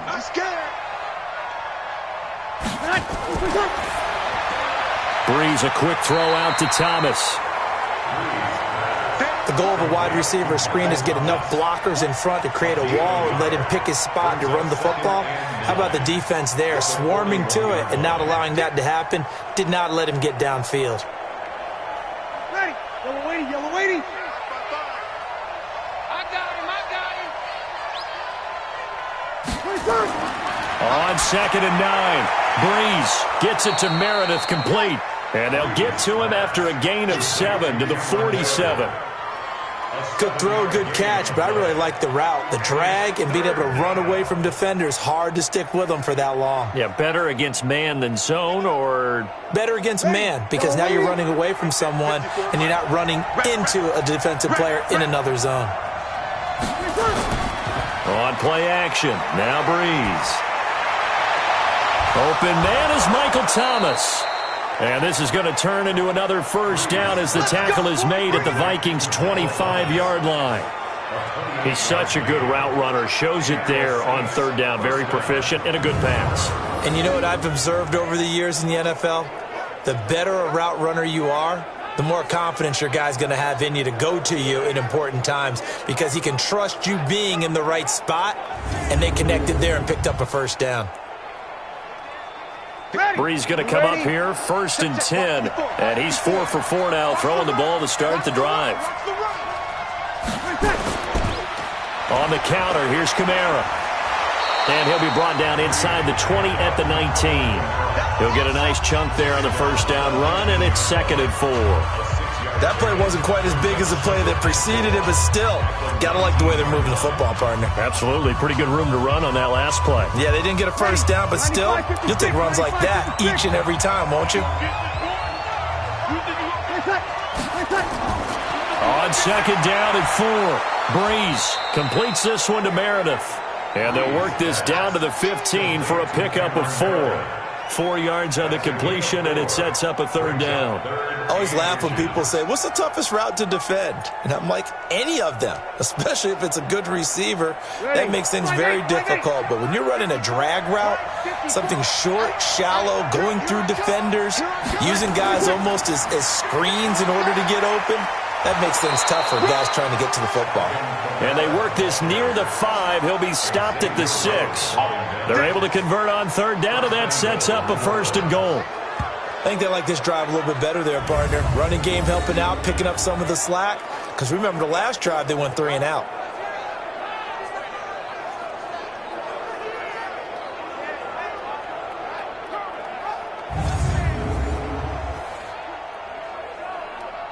First and goal, and they got to be thinking a chance to get right back into this football game. Watch the screen. Try to pound it in, Kamara. And not a whole lot there. He does get a couple, taking it from the 5 down to the 3. Be interesting to see now what they do offensively down near the goal line after not much there that time. As the offensive play caller, that may change your sequence now. Instead of coming right back with a running play, you may have to go to the air. So the ball position now at the 3. Here's 2nd and goal. Breeze now to throw. That's complete to his running back, Kamara. No gain on the play, and it'll bring up a 3rd down. And that's when it's fun to play defense. When you're able to diagnose a play right from the beginning, get all your guys to the football, and spill the play, that's when you have a lot of fun playing on that side of the ball. Can this Vikings D hold up one more time? 3rd and goal. Shotgun now for Breeze. And he's got it. Touchdown, Saints. Ted Ginn there to make the grab as they are now on the board here in the first half. And he's a little bit on the shorter side as a receiver. Maybe sometimes for the defense, tough to find the little guys, right? Yeah, sometimes they get lost in the traffic, but usually what it means is that rather than just winning with height or even speed, they use their quickness to find a way to get open. Well, tall, short, wide, skinny, whatever, there it results in a touchdown. Lutz good on the extra point, and that'll cut it to 3 at 10-7. That one in the books as a 12-play drive, and it ends with a touchdown for New Orleans.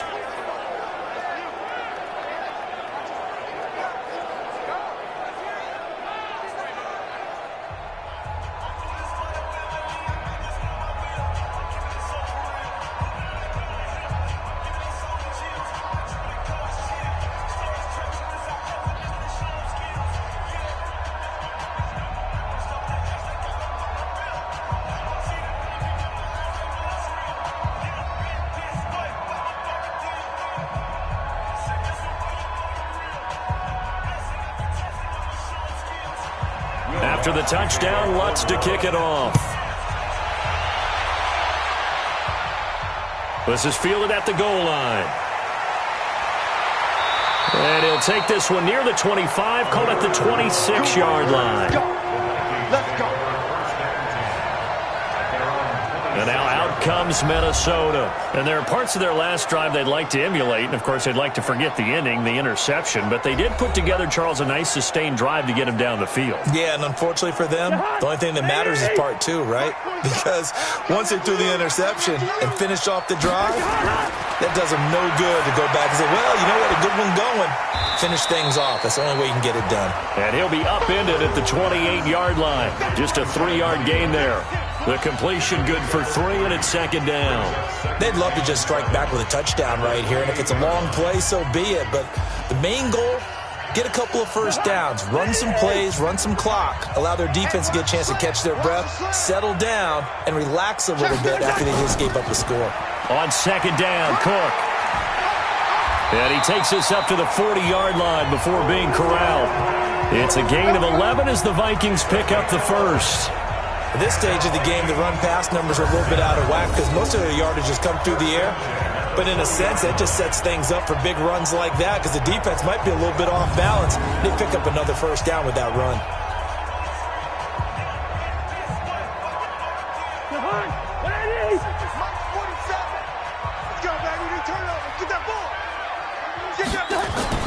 They go play action. Cousins. Nowhere to escape, and he goes down. Sheldon Rankins abruptly ends that play with a sack. Hindsight is 20/20, partner. Maybe they should have kept it on the ground again. Well, it almost looked like the O-line was run blocking again. I mean, they opened up a big hole last time. This time they opened up a hole, and the quarterback got sacked.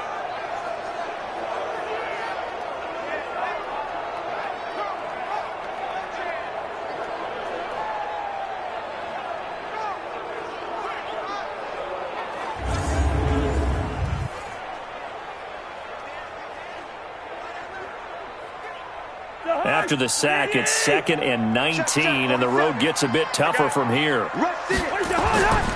Give to Cook out of the gun. And he'll slip his way up across the 30 to the 32. I do know from experience that when you slow down someone's running game, you're now doing the dictating on defense. And guess what? Now you're getting ready to tee off on their quarterback because they have to throw it all the time. But you still have to be alert for the draws and other plays of that nature to make sure you don't get hurt. 3rd and long for Cousins. Setting up the screen for Cook. And he's going to be stopped here at the 43, and that is not near enough to pick up the first. It's a gain of 11, but they're still well short. It's 4th down. Instead of throwing it downfield, Charles, they just tried to dump it underneath there. You like the call? I do. I think it's a high percentage play because you get the completion, and what you're counting on is your back to use his legs and his elusiveness to make people miss and pick up the first down. In this case, it didn't happen.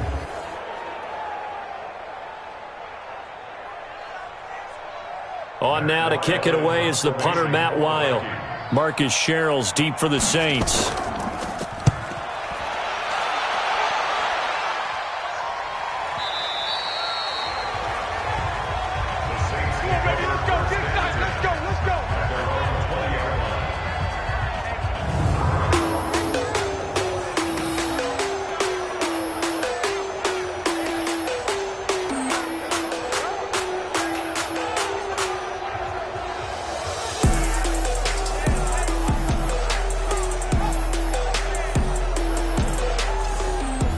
The Saints offense on the field, ready to get their drive started. Last time they were out here, they had the benefit of good field position, led to a touchdown. This time, they're going to have to work for it. They are, but with that last drive, that culminating touchdown, I think they carry that confidence into this one. It doesn't matter where you start with the football now, they have to feel great about their opportunity.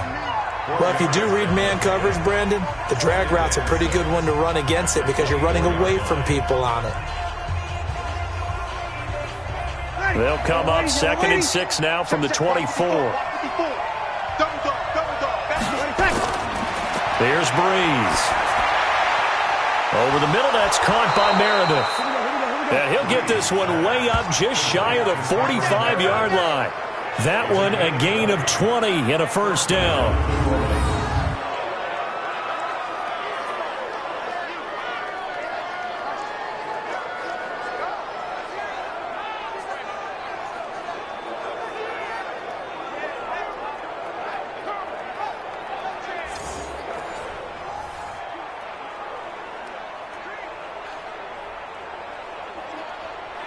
Breeze now 13 out of 17 throwing the ball. He's got a first down.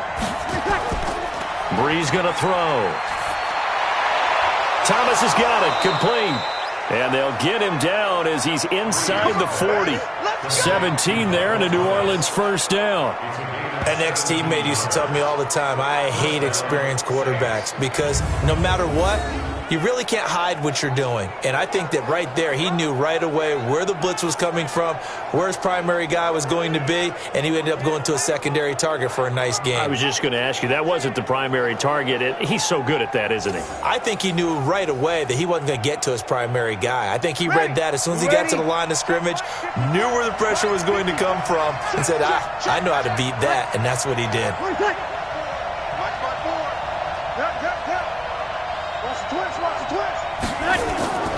Now a first down carry. It's Kamara. The tackle goes there to Linval Joseph. They tried a quick hitter inside, but that one was swallowed up because what they're hoping, those big defensive linemen will take the bait and move laterally and open up a crease that they can run through. Didn't happen on that play. The last run good for 2. Here's 2nd and 8.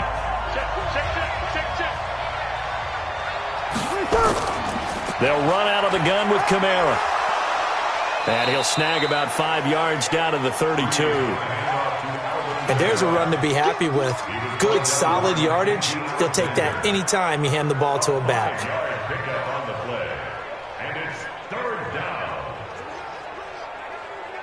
The Saints on 3rd down. They've converted 3 out of 5 thus far. Here it's 3rd and 3.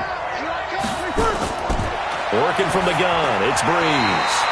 This Minnesota D up to the task on the 3rd down pass play.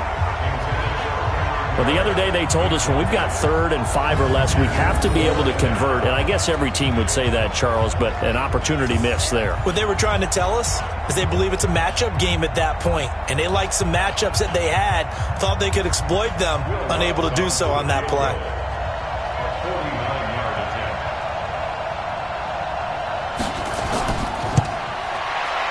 And this one looks good. It is good. Right down the pipe. And that will knot us up at 10. So that's a 7-play drive that ultimately stalls out there at the end. And things were a little leaky in the beginning on that drive, weren't they? But how about the front 7? As they got closer to their goal line, things stiffened a little bit, forced the field goal.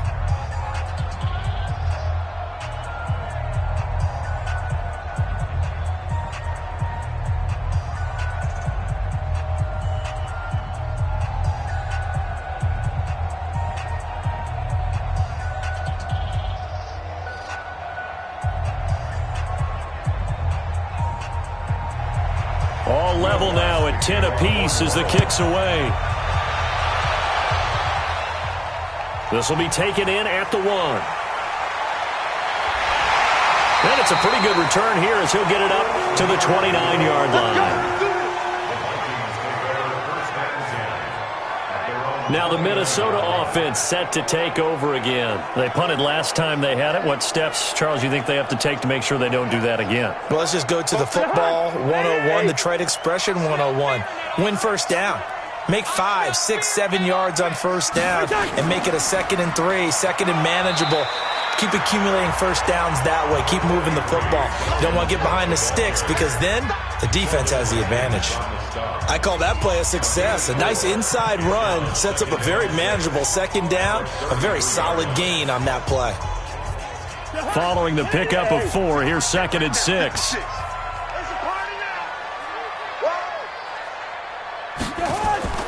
From the gun, it's a give to Cook. And he'll bring it up here to right at the 40-yard line. 7 yards there and a first down.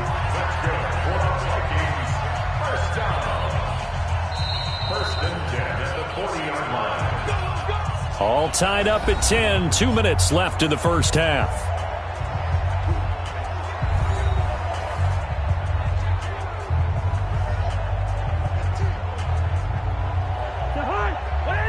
Fans, a reminder, I have a note card here that says ad-lib halftime previews. So I guess let's do just that as we'll hand things over to Jonathan Coachman in Orlando when this one reaches halftime. Did I do okay?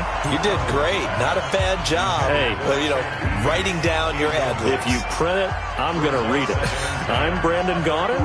This defense has been very disruptive early on as they force another one to go awry. Seems to be the front and the back end pass rush. They've been able to get home, and they're taking the ball away in coverage as well. I love how you put it together. The front and back working in sync. Only way to play good defense. Here's a throw that's taken in out of the backfield. It's a gain of 7, and they're going to face a third down. And just in general, Charles, on a play like that, how tough is it for the defense to account for a running back essentially being a receiver downfield? It's very difficult, especially if the running back has skills like a receiver, and you're aware of that before the game even begins. So throughout your practice sessions, you're going to want to be aware of him. Nowhere to escape, and he goes down. The Saints going to call the first of their timeouts as they'll head to the sideline and talk over what to do next.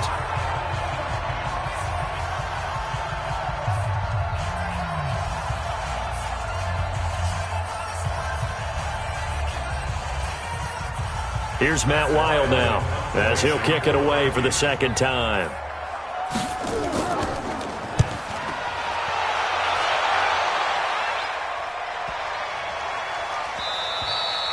And this one hits at the 3 and then bounds into the end zone for a touchback. Out onto the field comes New Orleans. Tie ball game, still a little more than a minute to go in the half. The question, can they put something together here, try to take that lead into intermission? I would have to think that would be the goal for sure. I don't think you sit on anything here. Here's your opportunity. Push it downfield. As you mentioned, it's a tie game. So minus a disaster on your part, you've got that in your back pocket. Go ahead and try and get some points and feel great going into the half. 7 yards, the pickup on the pitch and catch.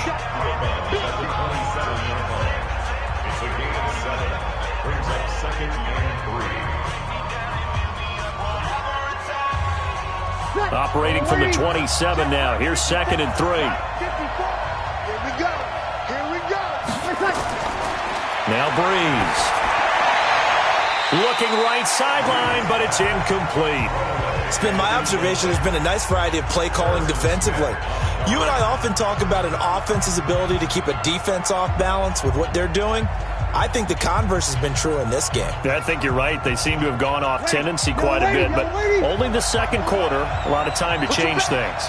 So the incomplete pass on the last play, and that leads us to a 3rd and 3. That's complete to Meredith.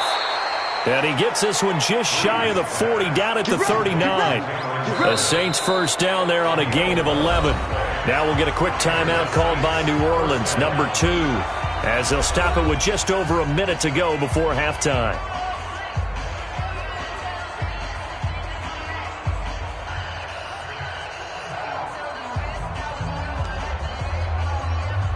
Ready? So from the 39 now, they'll come up on a 1st and 10. Again, it's Breeze.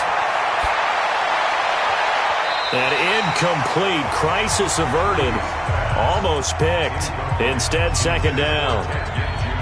You've always been very good about checking my math. Am I correct? That's the first time that it's been incomplete when they've thrown it to him? Yes, he had caught every other ball coming his way. So they feel like they've got something really good going there, and they're going to continue to go there until the defense makes an adjustment and takes it away. Well, they finally made an adjustment there. We'll see if they can build on that stop. To throw once more on 2nd and 10. Breeze. And the pressure gets to Breeze as he's taken down. There for the sack, Everson Griffin. And, partner, it's safe to say that the secondary really contributed to that sack. Yeah, nickel set, 5 defensive backs. They covered everything. Nowhere to go with the football. But my question is, why didn't he throw it away?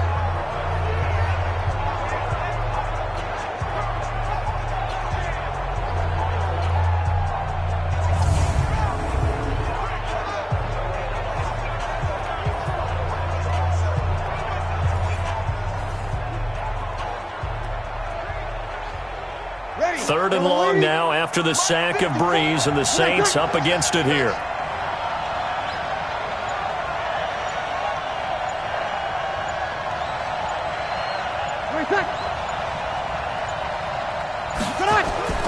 Not wanting to risk another sack, they'll play it safe with a run.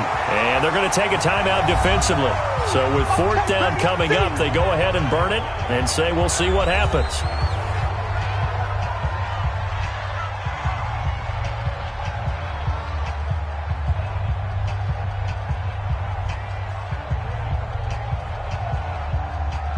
And likely time for one final play here in the half, so they will go for it on fourth down. A final shot before half for Breeze. He's going to float this over the middle, deep, into a double team, and it's intercepted. Picked off at the 19. And he will be brought down as time has now run out on this first half of action. So we have reached halftime here at a good one. 10-10 is our score. As we send you down to Orlando, where Jonathan Coachman has our EA Sports Halftime Report. Coach.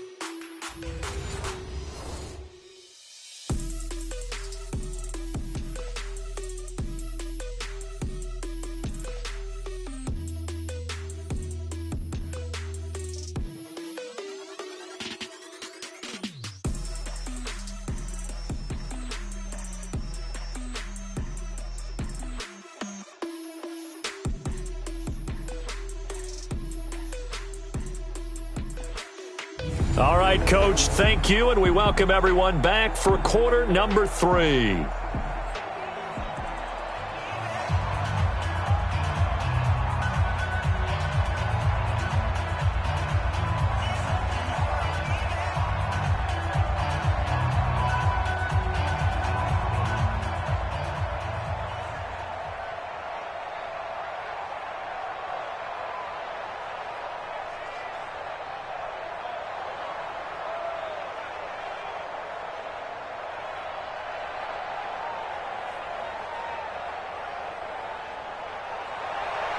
And ready to get the party started for the second half. It was an even first half, all tied on the scoreboard. Fielded about a yard deep. And he'll make it across the 20 as his guys will set up shop at the 23-yard line. Out come the Saints now. They'll go on offense first here to begin the third quarter. They have a chance to break our tie here as we get a look at the first drive of quarter 3. And it's such a tone setter, isn't it? Because both sides trying to seize momentum to begin the half. What do they have dialed up that'll give them an advantage to move the ball downfield? Let's find out what they have dialed up. Well, here's a good way to kick off a drive, complete over the middle. And they're going to get this beyond the 40 before he's taken down. Great way to start the drive. 20 big ones and a first down. Right after the turnover, they come out throwing. And that means it's a sudden change situation. We used to practice it on defense. Sudden change, get out there, stop the offense. But you typically run out there a little bit unsettled. I think that's why he came right out throwing the football, hoping to catch him off balance. And he did.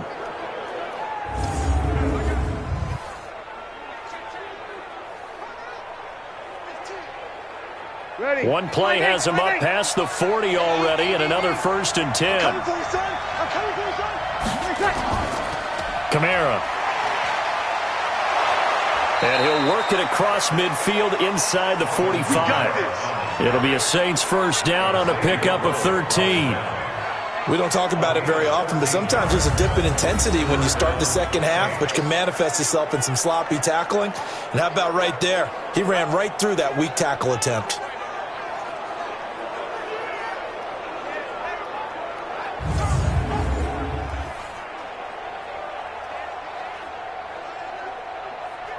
Back-to-back good plays have them on the move on first down.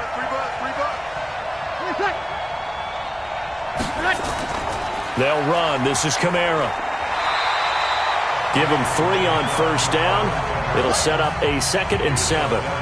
What's the old expression, 3 yards in a cloud of dust? In this case, it's dust-covered pellets. It's no longer that old grass that we used to play on, right, and chew it up. Now, we've got that artificial surface. You see the pellets go up. Still a nice play by the defense. From the 41, Breeze. And this is Cook with a grab. Good work after the catch. Going to net him 23 and a first. They really love to get him into one-on-one opportunities, and this is one way. Work him out of the slot and create a mismatch. Who's going to cover him? Corner, safety, linebacker? He's got a way to beat all of those positions.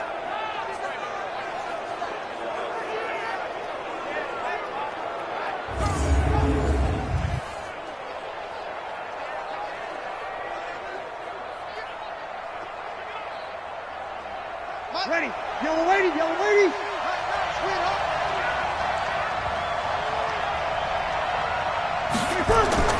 Into the red zone, it's Breeze. This is caught and stopped a few yards shy of the goal line at the 3. Another nice gain, 16 yards there and a first down again.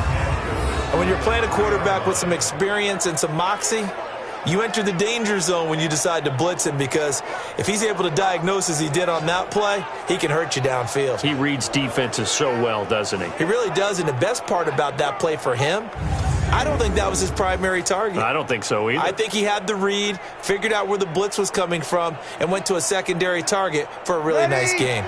2 big plays in succession. Not sure this D knows what hit him, but now they got to get ready. It's 1st and goal. They'll run it with Kamara. And this one will wind up with him losing yardage. Back to the 4-yard line. A loss of 2 there. 2nd down.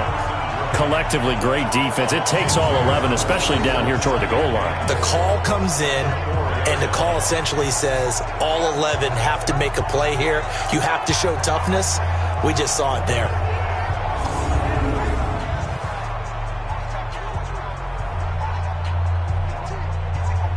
From back at the 4, here's 2nd and goal. They keep it on the grab, but this time it's Murray. And he gets halfway home from the 4 down to the 2-yard line. 2 straight shots on the ground. Now on 3rd, do you go to the air? I think the possibility exists, and if you're doing it, you're probably going play action since you ran it twice. But I often think that 2nd down is the time you go play action and throw the ball. I say commit to the run and think about it being 4-down territory. They'll try to run it in. It's Kamara. And I don't think Kamara got there. Looks like they stopped him short. A minimal gain there on the 8th play of the drive. Offensively, not what they wanted there, but hey, you can kick the field goal here and take the lead. Felt like a little bit of a statement stop, didn't it? You know, made a big play right there. Okay, guess what? Ball's in your court, guys. What are you going to do? Myself, I kick the field goal, get the 3, and take the lead.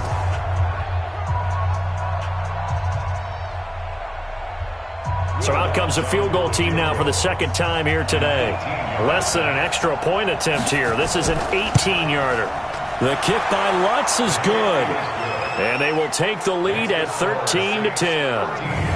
They don't get a touchdown here in the opening drive of the 3rd quarter, but I think maybe you still say mission accomplished as they come away with the lead. No, absolutely. You keep the pressure on, right? You go downfield, get some points up on the board, and hope that you've motivated your defense to take the field and hold that lead.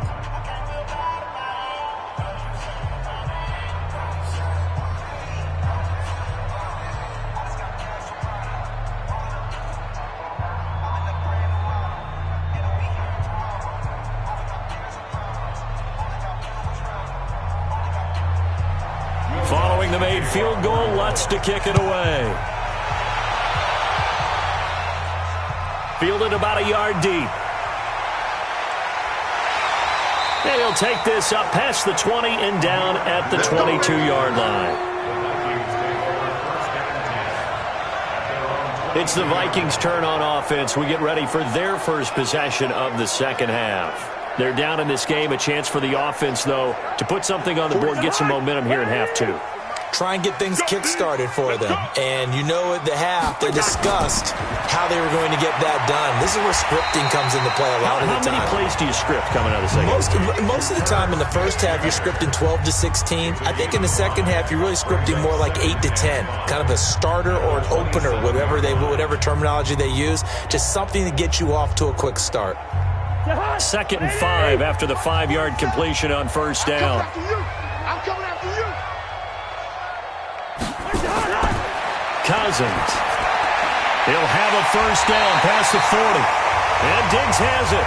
And finally down at the 41-yard line. He'll get 15 and a Vikings first down. Now that was pretty. They executed that curl route versus zone coverage, and that changes things a little bit because against man, it's often a tight curl, tight, sharply run route. Against zone, you're just looking for that open spot, that dead area, so you may curl it a little bit wider just to get to that place. And usually a tight window. He fired a bullet in there for the completion. Check, 47. Hey, watch the ball, watch the ball. First down, here's Cousins. And Rudolph has it, the tight end. That throw good for 4. It's second down. Well, they're unable to convert that into much, but it's never a bad idea to try to get the ball into a tight end of his caliber's hands and see what kind of disruption he can cause. 4 yards on that last completion, so that sets up 2nd and 6. Again, it's Cousins. And this one incomplete. Too much contact to hold on to that one, and it's 3rd down. Didn't have a receiver open downfield, and as it turned out, couldn't even find his outlet man because of the coverage. It was way too tight, unable to find anyone open. So after the 2nd down incompletion, they'll come up now against a 3rd and 6. To the air again, it's Cousins. It's complete to Diggs.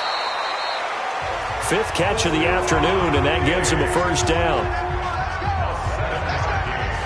I don't care how many times we see it. I still get a kick out of watching quarterbacks and receivers do the pass tree in pregame warm-up. But I always remember that when we go to practices, we see that after practices as well. They really tune it up, don't they? They tune it up. They know why they do it for these situations. First down. And they build that trust, and that's why they're able to find him in this type of a situation. Cousins now 5 straight completions here in this second half. 1st and 10. Cook. 3 yards on the pickup there, and it'll be 2nd down. They tried a quick hitter inside, but that one was swallowed up because what they're hoping, those big defensive linemen will take the bait and move laterally and open up a crease that they can run through. Didn't happen on that play. Hey, man, watch the boot, watch the boot. From the 44, Cousins. And that'll be incomplete. Took a pretty good shot as he tried to pull that one in. Couldn't hang on. 3rd down. We've seen good cover skills on display throughout this game, really from both teams. And there's another nice example there of them making it difficult to complete a pass. Here's play number 7 on the drive. This is 3rd and 7. To throw is Cousins. Now they go screen. It's complete. And he's got this down to the 35. And this is going to be another first down as the tackle's made at the Saints 35. As an unbiased observer, I think it would have been interesting to see what they would have done if they hadn't gotten the first down there. But since they did, I guess the point is moot. And they're right there in that middle ground, field goal range, punt, go for it. But as you said, they picked it up.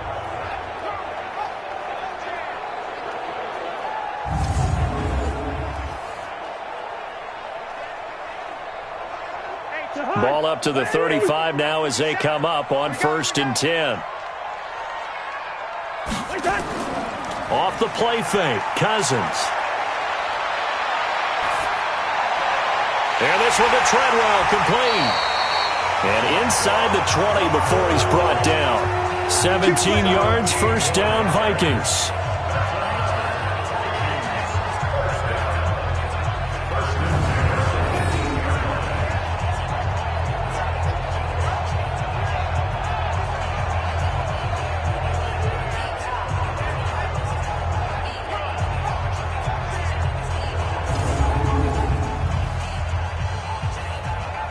Cousins now a perfect 8 for 8 to start the second half. Not bad. 1st and 10.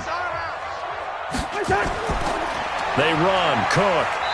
And he'll get this one down to about the 17. A.J. Klein on the tackle there. Well, they certainly had success throwing the ball on this drive and not as much running it as we just saw once again on that last play. Stopped after a very short gain. But I wouldn't abandon the run totally because otherwise, pass rushers just tee off on your quarterback. It makes it very, very difficult for him in that situation. Again, it's Cook. And he is met quickly in the backfield. Down he goes, folded like a lawn chair. It'll go as a loss of a yard, and it'll set up third down. After seeing that, maybe time to go back to some downfield throws here. Yeah, anything, change it up, because the teams that win, the best teams, they're the ones that make adjustments. Doesn't mean you can't come back to what you thought you could get done. Sometimes when you open things up a little bit, you can get back to what you wanted to do before. Big play coming up. Here's 3rd and 10. I would expect to see some pressure here. And the blitz does come. That's complete to the receiver, Thielen. And he'll get him inside the 15 down to the 14-yard line. They get only 4 that time as that leads us to a 4th down.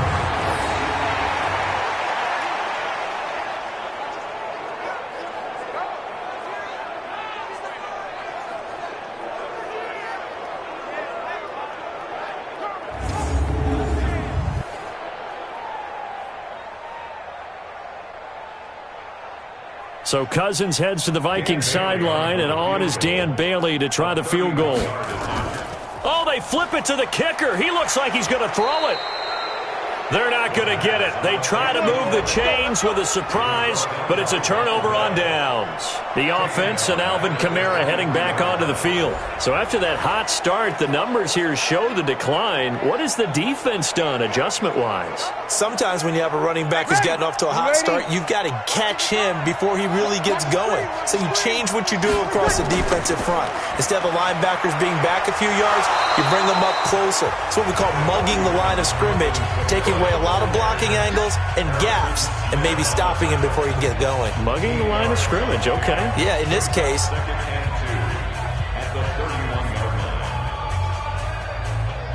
8 yards the gain on that last run. Here's 2nd and a couple. Big stop, D. Big stop. Let's go. Now Breeze on the bootleg. He's going to find his running back. It's complete. And he's able to take this one up to the 35-yard line. 4 yards the pickup, 1st down. And a good quarterback facing zone coverage. If he has just a little bit of time to survey the scene, that's what's going to happen. No doubt about it. If there's no pressure, he's going to continue to pick them apart because he'll have all that time to find someone open downfield. You can only cover for so long. So maybe they want to go to a zone blitz scheme, get a little bit more pressure. Remember when Carolina did that against Denver? They lost the game ultimately. They dropped the defensive end out, and he ended up with an interception in that game in Super Bowl 50. Maybe some sort of scheme like that to try and get more pressure at the passer. Now this one complete downfield on the left side. And he'll be taken down, but not before he works it past the 50. It'll be a Saints 1st down on a gain of 16 yards. If you're going to blitz, likely going to leave you in man coverage with this guy, and that is less than ideal. It is because just about any offense that has an elite receiver, if you blitz and have him in man coverage, you're going to him, even if he has an elite defender on him, because he usually knows where the ball is before the defender does. From Viking territory now, they'll come up 1st and 10 at the 49-yard line. This one into the hands of Ginn out wide. And now a fumble. The ball's out, and the Vikings pick up the football. The Red Sea parts, and there he goes. And they're going to bring this one back. It's a fumble return, a scoop and score for the Vikings. And a big turning point here in the second half, Charles, after that play. All you're trying to do is change momentum, flip things around for your team. You're just trying to take the ball away. How about when you take it away and score? That really changes things.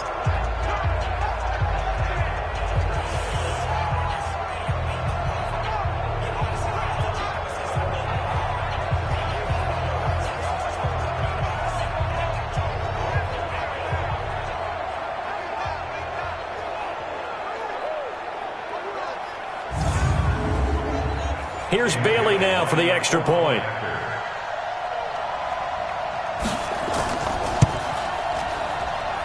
And that will make this a 4-point game. The scoop and score, always an exciting play in football, and we witnessed it there, grabbing it off the ground and then rumbling it into the end zone for 6.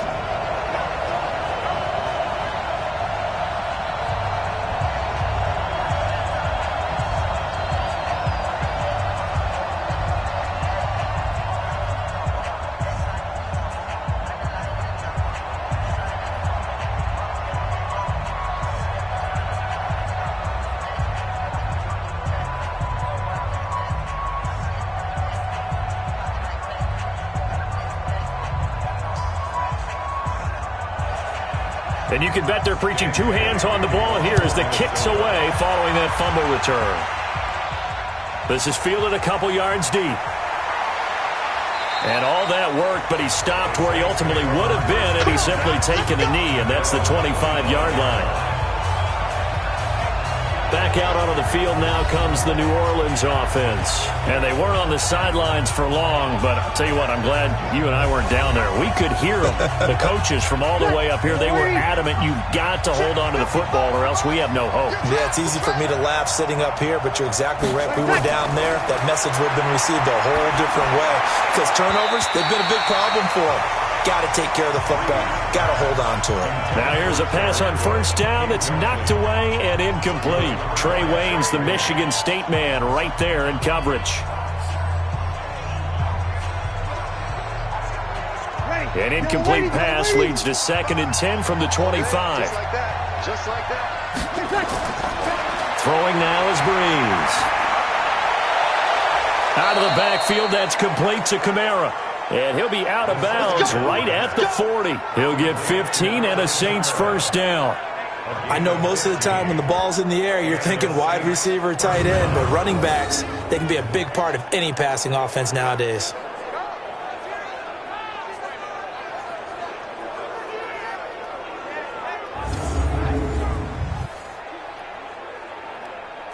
Breeze now, a perfect 8 for 8 to start the second half. Not bad. 1st and 10. Shotgun now for Breeze. And brought in by the tight end Cook. And he'll work it across midfield inside the 45. 17 there and a New Orleans first down. All the yards, completions, just another play that's a feather in the cap of the great career of Drew Brees. And wasn't he supposed to be too small to be an effective quarterback in the NFL? Yeah, how'd that work out? Yeah, well, his footwork, I think, really sets him apart. Remember, he was a junior tennis champion, beat Andy Roddick, the future U.S. Open champion, back when they were in the juniors. I think that footwork really helps him be the great quarterback he is now. From Viking territory now, they'll come up 1st and 10 at the 43. Breeze, a quick throw out to Thomas. And to the 36-yard line, taken down there after getting 8 yards. When you call a wide receiver screen, no matter how many blockers you get in front of the guy that catches the ball, there's still an aspect of the guy catching it, turning into a runner, breaking tackles and creating his own yardage, and he just did on that play.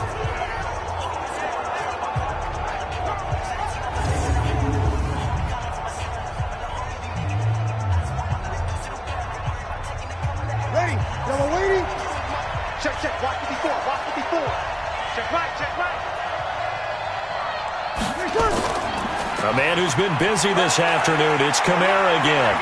And they're able to get this one past the 30 to the 25-yard line. The Saints first down there on a gain of 11. Some big plays in the passing game on this drive, and here's one out of the running game. So the passing game loosening things up. Now there's room to roam.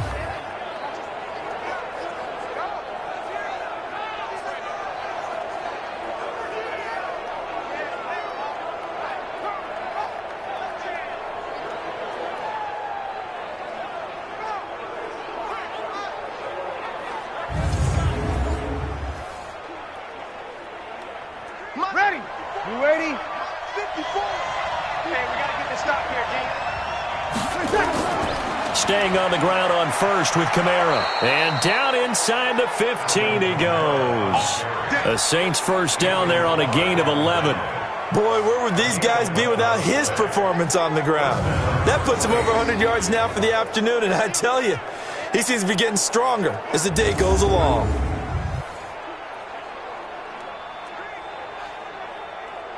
Ready? 95-56, 95-56. From the gun, it's a run for Kamara. And here he'll get it down to the 7. It's a 6-yard gain on the ground, and that'll make it 2nd and 4. That's a strong pickup right there on first down. And as this drive goes on, we're seeing an offensive line and running game imposing its will. 6 yards on that last play. Here's 2nd and 4. Switch up, switch up. Here's Kamara out of the pistol. And he is into the end zone. Touchdown, New Orleans. taking it in from 7 yards away. And once again, the Saints are back out in front. I know the play ends up in the end zone with one person carrying the ball, but how about that big mass of humanity that guided him to that spot? Yeah, they got there, but I love the dive. Always a fan of the dive. Lutz to try to add the PAT. And that one gives them a 3-point lead. So that one, an 8-play drive. It spans 75 yards. And the capper came from Alvin Kamara on the touchdown run.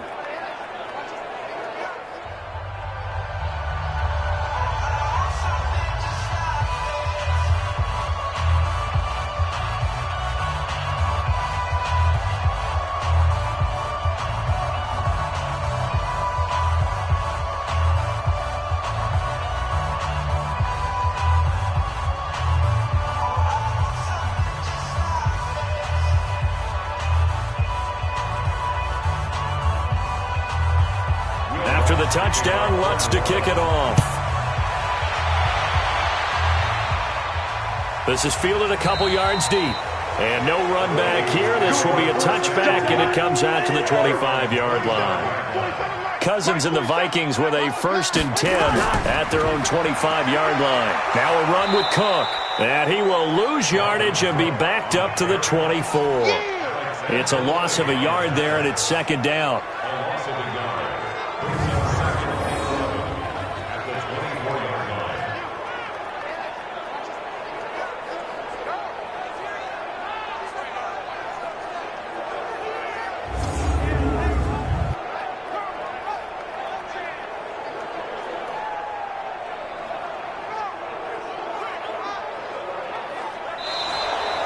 And they will not have time to get another play in here as time has run out on this 3rd quarter. This is the National Football League on EA Sports.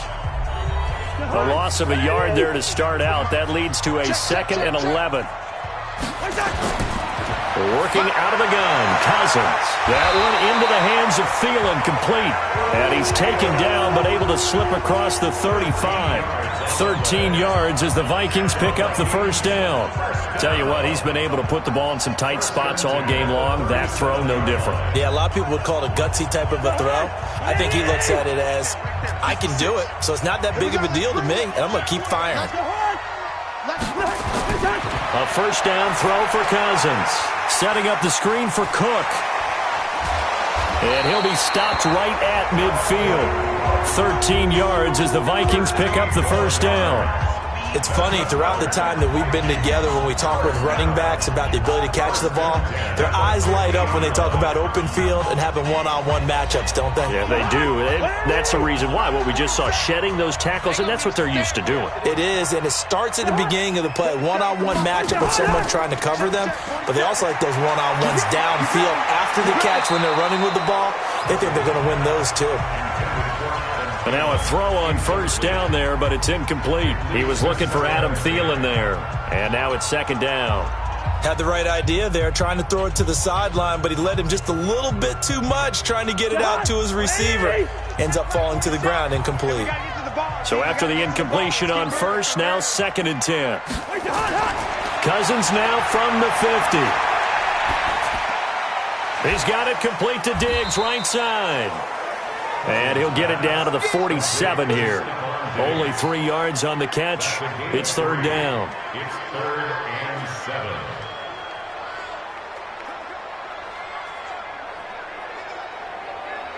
7. The Vikings on 3rd down. They're right at about the league average, 40%, 4 for 10. This is 3rd and 7.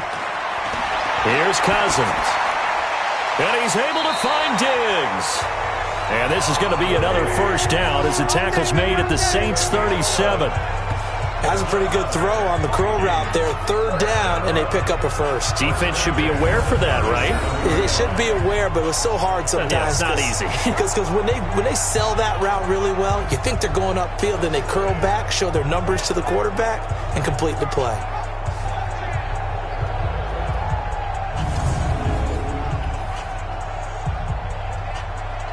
Line of scrimmage, the 37 on 1st and 10. Here we go, D. All day, defense, all day. All They'll throw again. Cousins. They'll try and set up the screen. It's complete. 13 yards as the Vikings pick up the first down.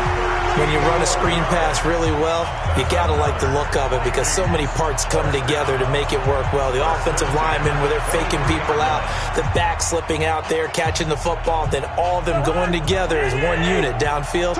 A really nice pickup. Cousins going to come up on a 1st and 10. And he's 5 for 6 now throwing the ball on this drive. And now a throw here secured by his running back out of the backfield. And he'll be brought down inside the 20 at the 19. It's a gain of 5 on the play, and it'll be a 2nd down. Now that's the type of play that gives you a chance to win. Nothing forced downfield where you don't have a guy open. Swing it out to the back, on maybe even check it down, whatever you want to call it. Gain of 5. You're just trying to get 4 on 1st down. They're ahead of the chains now. Another tote for the workhorse this afternoon. It's Cook. And just a couple yards there down to the 17. Typically, we think it's the strong safeties that are better tacklers, especially closer to the line of scrimmage amidst traffic. But in this case, how about the free safety coming up and making the big-time play? The Vikings on 3rd down. They've converted 5 times in their many chances thus far. This is 3rd and 4. From the gun, here's Cousins. And Diggs has it. And he will be brought down at about the 6-yard line. They're able to convert on 3rd down, and that sets up a 1st and goal. All right, let's just go ahead and walk through this one pretty easily, right? Blast off the line of scrimmage, get downfield to a certain point, usually around 8 to 10 yards, turn around and make sure the quarterback sees your numbers and set yourself up for the pass. A well-executed curl route by Charles Davis.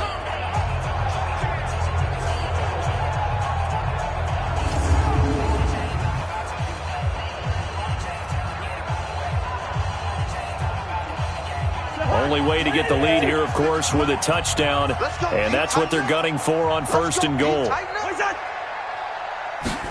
And they're going to go with the jet sweep. This is Diggs with it, and he'll get into the end zone. Touchdown, Minnesota. A 6-yard touchdown run, and the Vikings have once again taken the lead.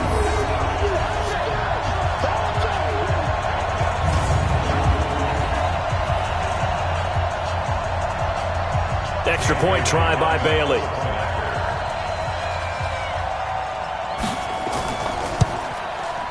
And that will make this a 4-point game.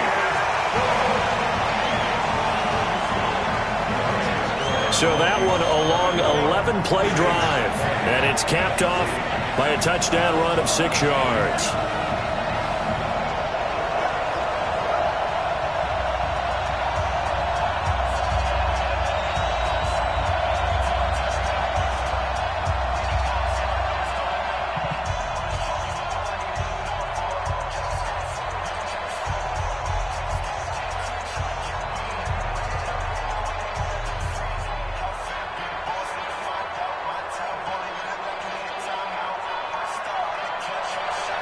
Bailey now to kick it away after the touchdown.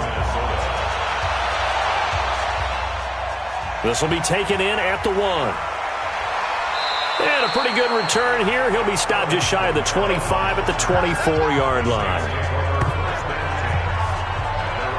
Out onto the field comes New Orleans. And they had to wait a long time to get the football back. Probably not what you were hoping for when you got an offense that's humming. Agreed. What you were looking for is the defense getting the ball back pretty quickly, right? Hoping for a 3 and out.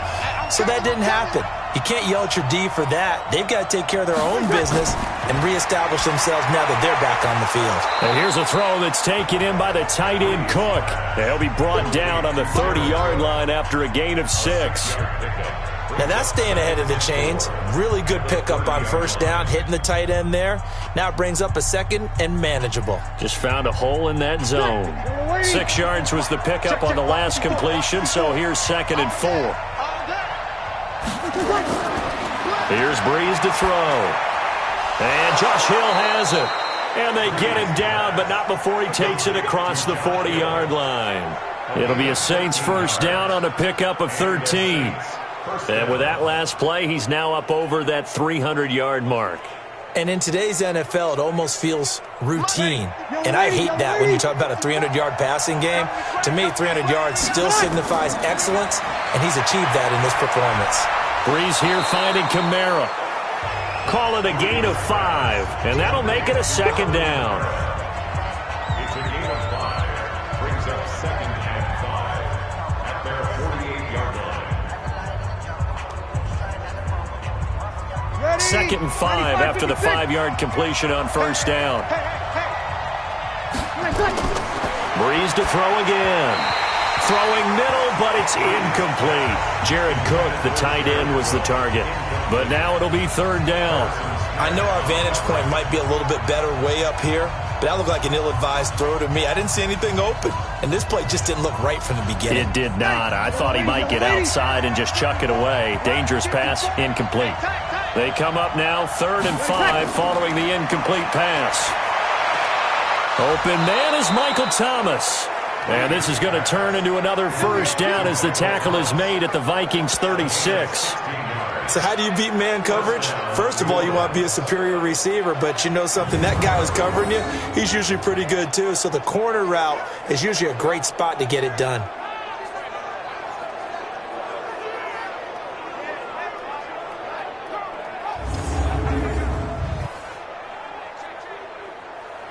From Viking territory now, they'll come up 1st and 10 at the 36.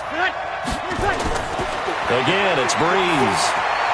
And this is Cook with a grab. Now he's tackled a yard short of the marker.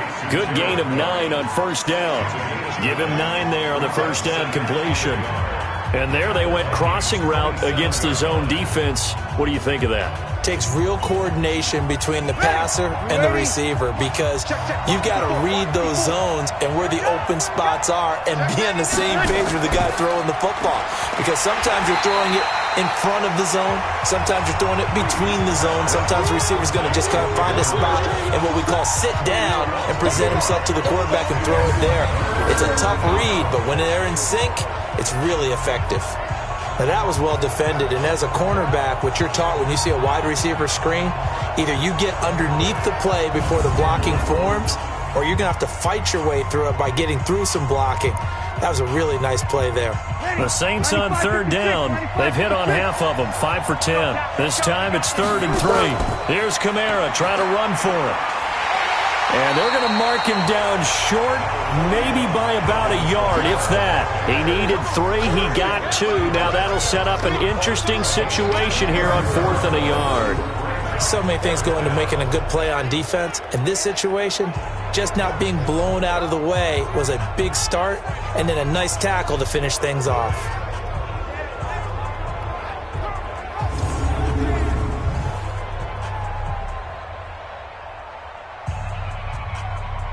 One score down, here we go. They're going to go for it here on 4th down. Here we go with Kamara. And they are going to stop him on 4th and 1 as they'll wind up going backwards. Alvin Kamara unable to push past that yellow line. And the Vikings defense is going to get the football back. Well, they knew who to turn to on 4th down, their horse. They needed the short yardage. He just couldn't get it. And that's the surprise, because normally that's bread and butter for them, right? Hand it to the big guy, let him go, pick up the 1st down. Didn't get it there. All credit to the defense. Usually, even if they know he's coming, he can't be stopped, and they got it done on that play. Line of scrimmage, the 31 now on 1st and 10. Play action now, Cousins. And the Saints pressure gets him.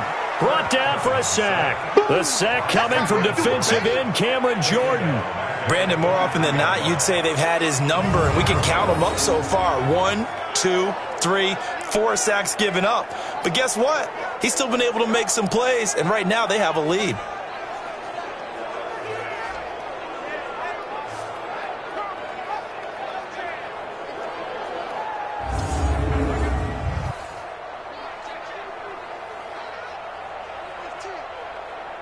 Got to imagine the pass rush will be equally intense here on 2nd down following the sack. It's 2nd and 18. And he'll go down just shy of the 25 at the 24-yard line. The dump-off gets him only 1, and now you're looking at a 3rd down. They like going to him in the slot. He catches another one. I think this comes under the heading of, until they stop him, why not go back to him? He has something going really well. Great working relationship with the guy throwing the ball, and they keep making the connection. Cousins. Oh, it's a screen pass. That's complete.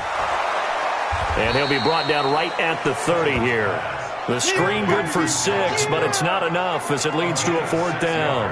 I hate to surrender the football when you're nursing a slim lead, but they're going to have to punt it away. Trust that defense. It's the right play at this stage of the game as well. You don't need to press it here because you do have that little bit of a cushion, and you count on your D to make it stand up.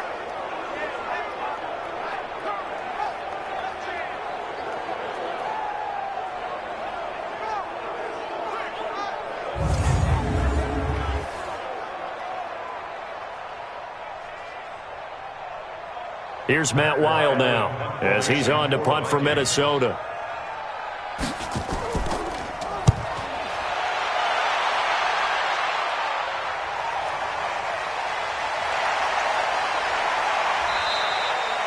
That's a 49-yard punt, 8 though on the return. And the Saints will take over with a 1st down and 10. Back out onto the field now comes the New Orleans offense. They had a great drive going last time. They were moving the ball, and then all of a sudden it just stalled out. So we'll see what they can do here, Charles. And it's always easy to second guess when you don't get it on a 4th down try. But they had to like the feeling that they had going on offense.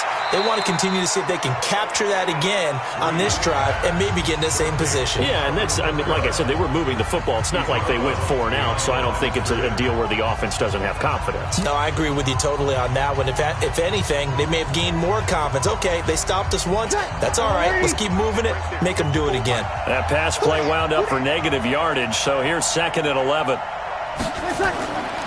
Now Breeze. And that is incomplete. A lot of force bearing down on him there. He could not hang on. It's 3rd down. That would have been a great catch, but it's real difficult to hold on to it because it was contested all the way. Would have been a great play if he'd been able to haul that one in. The Saints on 3rd down. They've converted 5 times in their many chances thus far. This is 3rd and 11. Breeze going to throw. And it's a fumble. And the Vikings pick up the football. And his guys are going to take over at the 39-yard line. Well, he did what he's known for. He made the catch, then he turned into a runner, took the contact, and coughed it up. And all I remember as a player, when they catch the ball, when those acrobatic guys catch it, you have to make them pay sometimes. You have to put it on them, big tackle, knock the ball free, anything you can do to slow them down. Now the Vikings offense works their way back onto the field. And a tight game after punting last time. See if they can get something going on this drive. As they head to the field now, with the game this close, you've got to feel there's a sense of urgency for them going on offense right now. But they have to do it without letting panic creep in and affect their play. And I think this defense knew what was coming as he is smothered behind the line. Got to figure now, after getting that turnover, they're just going to be happy to keep the ball on the ground, right? This is where covering the football, taking care of the ball, all the ball security terms that have ever been used, they come into play for the guys on offense right now. Just take care of it, and they've got a good chance of ending up winning this game. Under 4 to go now as the clock runs, and they come up on 2nd down. They run it again with Cook. The 2nd down play, not much better than the first, just a gain of 1 there. Cameron Jordan made the tackle. A gain of a yard makes it 3rd and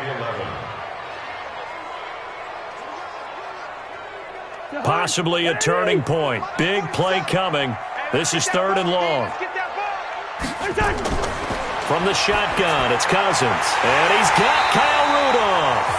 And brought down, but not before they're inside the 25. It's a gain of 16, and the Vikings have the 1st down as well. Big hook up there, forced to throw it on 3rd down. The connection's going to keep the drive alive and also keep the clock moving. Yeah, and from a defensive perspective, didn't get a sack, didn't knock the ball free, didn't break up the pass. The clock keeps running on you. You're in a dire situation now.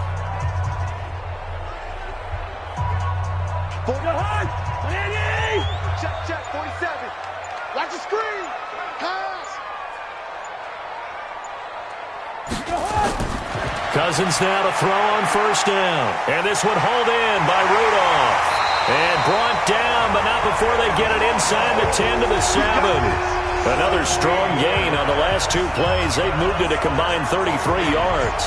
These guys are running offense like you drive. The pedal is down, stomped down. How about that? Back-to-back completions. They are rolling. So much for being conservative and running that football.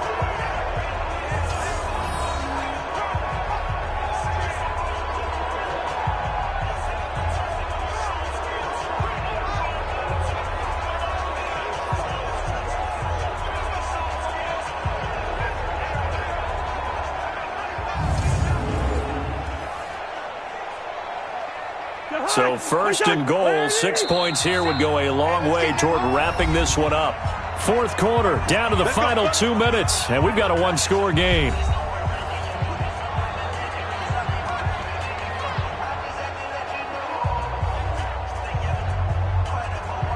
So the Vikings in possession of the football as we get you reset.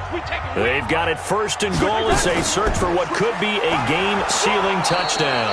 And he's brought down right at the 5-yard line. Give him 2 on the play. And now we'll see a timeout used on defense as they stop it right out of the break with 1:57 to go in the ballgame.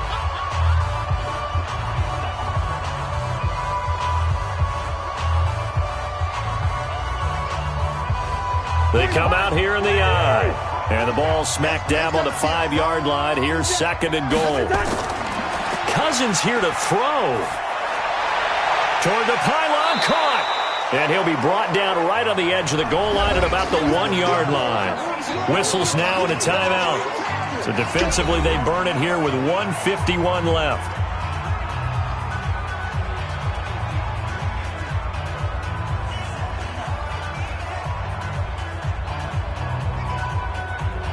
They've been so good on 3rd down all day long. Can they convert another here on 3rd and goal? They'll run for it with Cook. And he will fight his way into the end zone for a touchdown. Punching it in from a yard away. And the Vikings are going to widen that advantage. Well, it'd be real easy to say that they are firmly in control right now, but I'm looking at your face and I'm thinking I've got to be careful with that. Well, it's a 2-score game. You're inside of 2 minutes. I think you can breathe relatively easily now. Yeah, you can, but still, you got to stay vigilant. Can't give up anything cheap and easy. That could put you in some jeopardy. Still an important piece of business to take care of, the extra point. And that one pushes the lead up to 11. So this drive spans 7 plays, and it's capped off by the touchdown run coming from Dalvin Cook.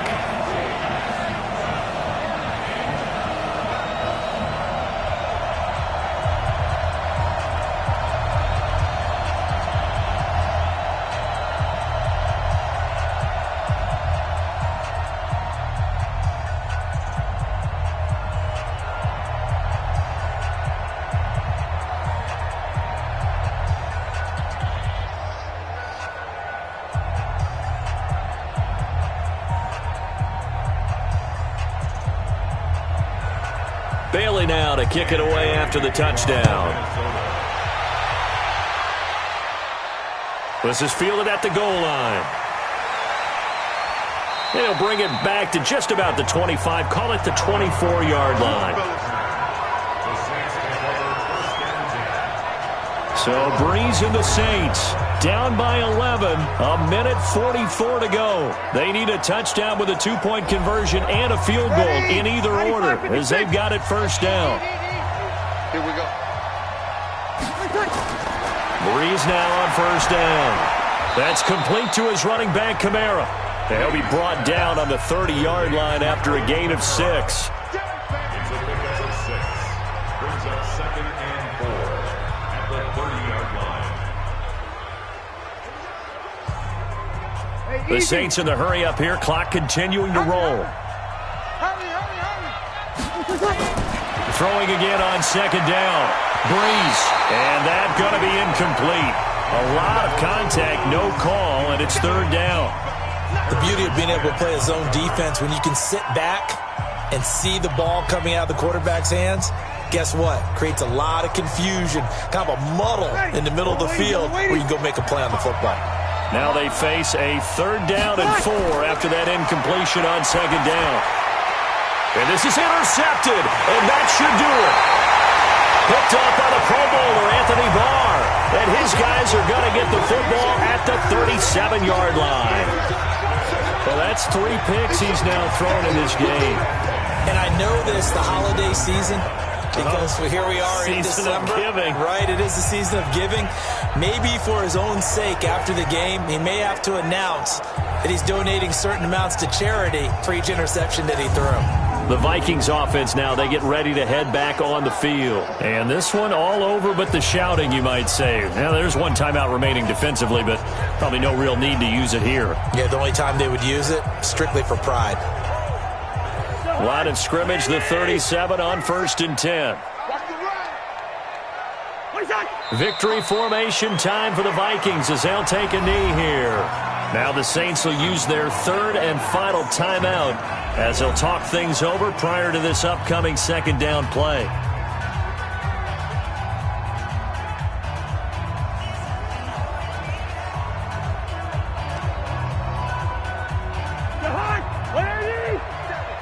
Check, 47. Watch a slant, watch a slant, watch a slant. Victory formation time for the Vikings as they'll take a knee here.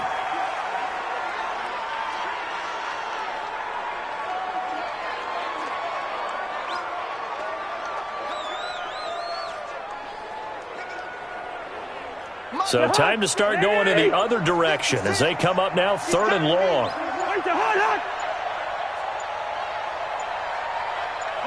Cousins just going to take this one down to a knee and end it. Listen, anytime you take a knee to end a game, that means you've won it. So it doesn't matter whether it's home or on the road, but there's something a little extra special about doing it in front of your home crowd, isn't there? And the home crowd applauding. They're happy with what they've seen. Chalk this one up in the left-hand column for a win. Yeah, that's right. Head to the locker room, throw the wristbands in the crowd for the kids, your gloves, your towels. Get to share it with the home team. And this will depend on the spot as it sails out of bounds. And they'll say it sailed out at the 10-yard line. Charles, we saw a lot of points go up in this one. Certainly defensively, stuff that they can look at on film, don't you think? No doubt about it. And they've got to go back and check where the errors are, how they're going to fix them, and continue to get better at what they do. But they also need a little adjustment with their confidence. To give up that many points, even if you win a game, that can hurt you.